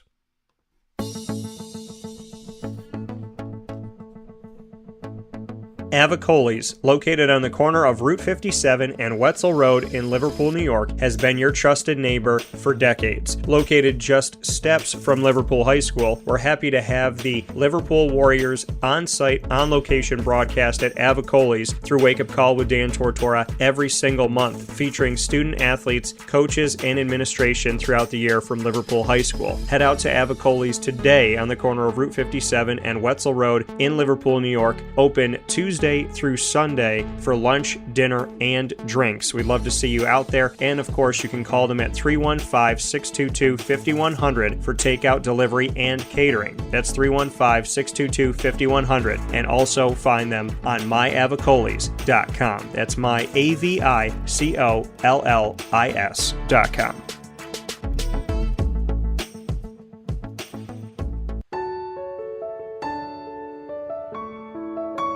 Having peace of mind when you're out of town that your furry-loving friend is safe and sound means taking them to Canine Kampground, because we all know that when it comes to the love of our pets, it goes well beyond the call of duty to make sure they're safe and sound. Right, Lily?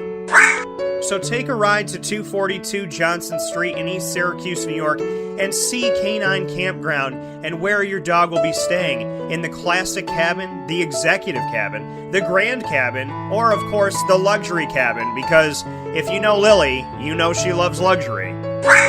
Now you don't have to wait to the last minute to find a family member or a friend that'll take your dog for a few days. Call Canine Kampground at 315-299-4013. That's 315-299-4013. Their drop-off and pickup times are Monday through Sunday. Check K9Kampground.com for more information. That's the letter K, the number 9, and Kampground spelled with a K.com. K9Kampground.com. When you're going out of town, bring your dog to Canine Kampground.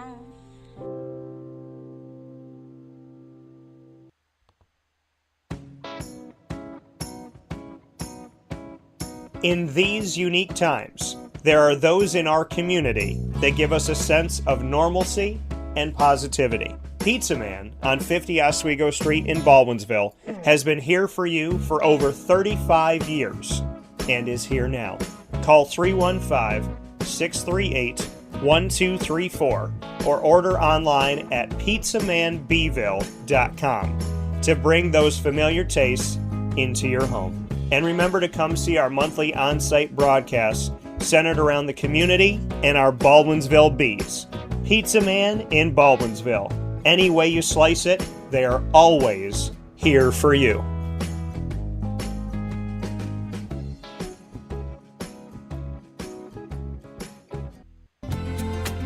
Looking for your next ride? Look no further than Great Lakes Honda City, located on 7140 Henry Clay Boulevard in Liverpool, New York. Serving our community for decades, their new and pre-owned vast array of vehicles are available to you Monday through Saturday on site. To search from home, shop at GreatLakesHondaCity.com. Call 315-365-5576 to set up an appointment. That's 315-365-5576 for Great Lakes Honda City, 7140 Henry Clay Boulevard in Liverpool, New York. Great cars, great people, Great Lakes.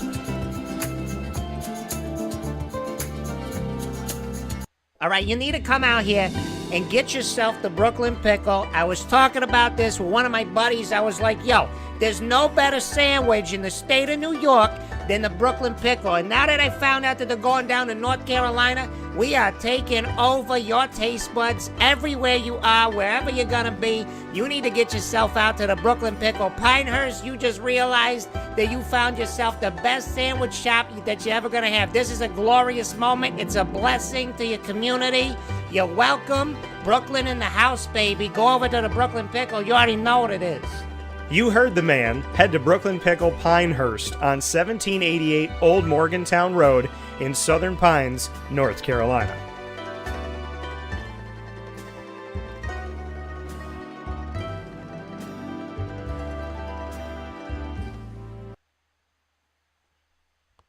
Carvel DeWitt, it's what happy tastes like. Do you know why? Because we make ice cream. Creamy, rich, flavorful ice cream. Not yogurt or iced milk like some of our competitors. Ice cream. Fresh, by hand, daily. For the calorie conscious, we have something new for you. Our new Carvelite. Same great flavor, creaminess, and texture of our regular ice cream with only 35 calories an ounce. So whether you want an ice cream cake, flying saucer, dasher, carvalanche, hard or soft ice cream, we will satisfy your craving with our fresh, handmade regular or new Carvelite ice cream. Carvel DeWitt. It's what happy tastes like.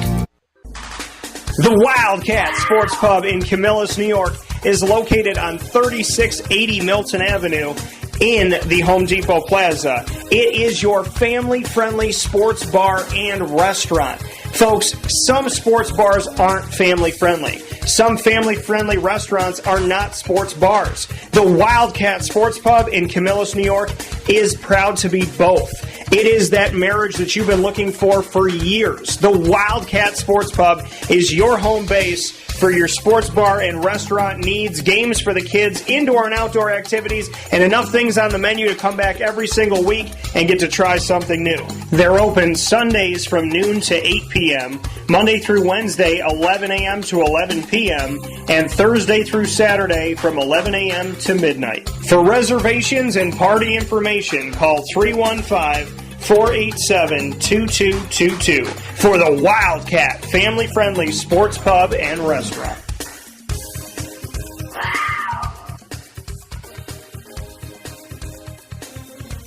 GG Cards and Breaks. Like, comment, subscribe.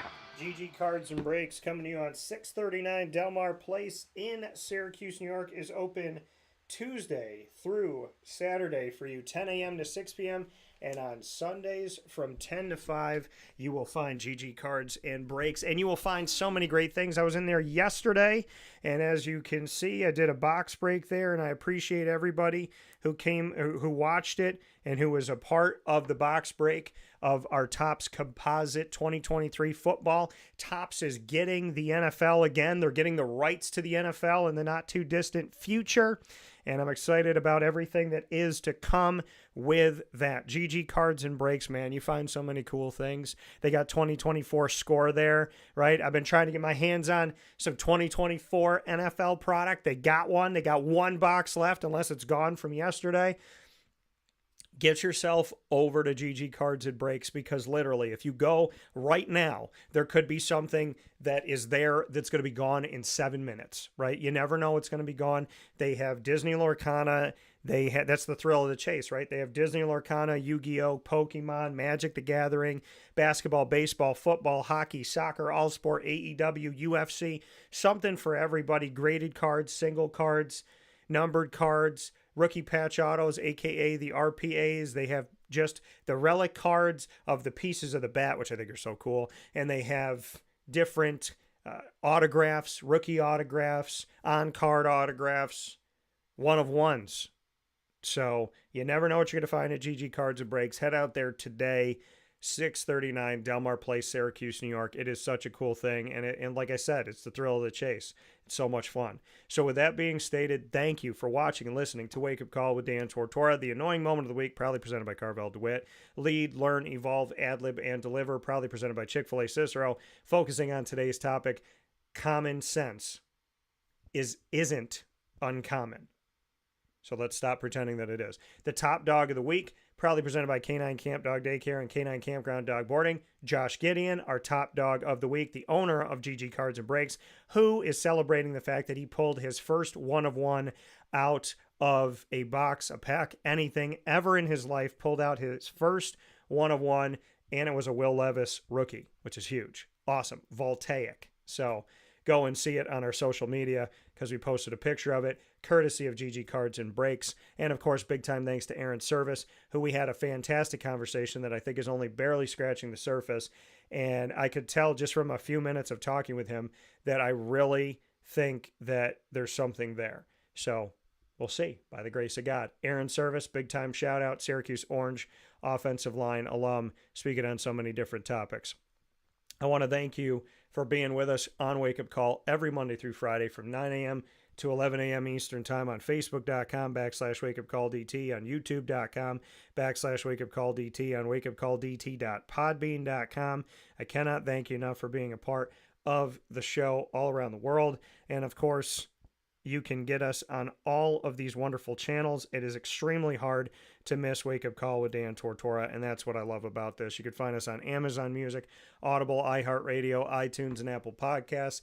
Player FM, Podbean, Podchaser.com, Podvine, Spotify, TuneIn, and YouTube. All you have to do is search Wake Up Call with Dan Tortora, or one word, Wake Up Call DT. It is free. You link us into CarPlay, and you can listen to us on your radio, in your car, like we're there, right there on traditional radio, which is where I started my career, which is very important to me that I have that bond still with you, the people, and I thank God for that every single day. A big time thanks to our incredible partners in Central and Upstate New York. I want to thank our partner down in North Carolina, right by Pinehurst Golf Courses. Big time shout out and thanks to the Brooklyn Pickle that is there on 1788 Old Morganton Road in Southern Pines, North Carolina. They started in New York. They've expanded to North Carolina, and we have some really cool things coming up with them. Big time shout out to Carvel DeWitt, the Wildcat Sports Pub, Avicoli's Canine Camp Dog Daycare, Chick-fil-A Cicero, Canine Kampground, Dog Boarding, Brian's Landing, GG Cards and Breaks, Ma and Pa's, the snack capital of the world, Mother's Cupboard, Great Lakes Honda City, Pizza Man, Servomation, reimagining, reinventing, and reinvigorating the vending world of choices for all of us. And a big time thanks to Lemoyne College, as well as Bryan and Stratton College of Syracuse and Binghamton University for being the exclusive multimedia marketing partners of Wake Up Call with Dan Tortora. You'll find the Dolphins during Dolphin Time every single Wednesday at 9 a.m. Eastern Time exclusively on Wake Up Call. You'll find the Bearcats during Bearcat Time every Tuesday at 10 a.m. Eastern Time on Wake Up Call. You will find all of these schools on youtube.com/wakeupcalldt. Click subscribe, hit the notification bell. Find all of our videos with the Lemoyne Dolphins on the Lemoyne playlist. There's a BSC Syracuse playlist for the Bobcats, and there is a Binghamton playlist for the Bearcats. They're all on wakeupcalldt.com's homepage and underneath the exclusive partners tab. For more information on your Dolphins, go to lemoynedolphins.com. For more information on your Bobcats, go to syracuse.bscbobcats.com. And for more information on your Bearcats, go to bubearcats.com. I appreciate y'all. I thank y'all for tuning into the show. I love our exclusive multimedia marketing partnerships. I cannot thank Lemoyne and Bryan and Stratton College of Syracuse and Binghamton enough for believing in me and my vision and my morals and my values and my faith and what I stand for and how I do what I do and the relationships that we build here. Thank you so much to all of the companies that we work with. Thank you to our exclusive studio partner for Super Powered Pop, which is Parker Banner, Kent and Wayne Comics and Games. PBKW is located just outside of Charlotte on 21500 Catawba Ave, Suite A in Cornelius, North Carolina. Go and visit Matt and the gang today. I thank you all for your support on Facebook at Wake Up Call DT, X at Call DT, Instagram at Wake Up Call _DT. I know we may not agree on everything, but please know that I lead with my heart and that it has been said, and I believe it, that if you lead with a pure heart and good intentions, you cannot fail. I am always trying to bring people closer to God. I'm always trying to show you love and support. We may not think the same on every single thing, but please know that I love you the same no matter what, and God does too. I hope you have a wonderful day. May your heart's beautiful desires be met with goodness and wonderfulness. I love you. I appreciate you. God bless. No stress.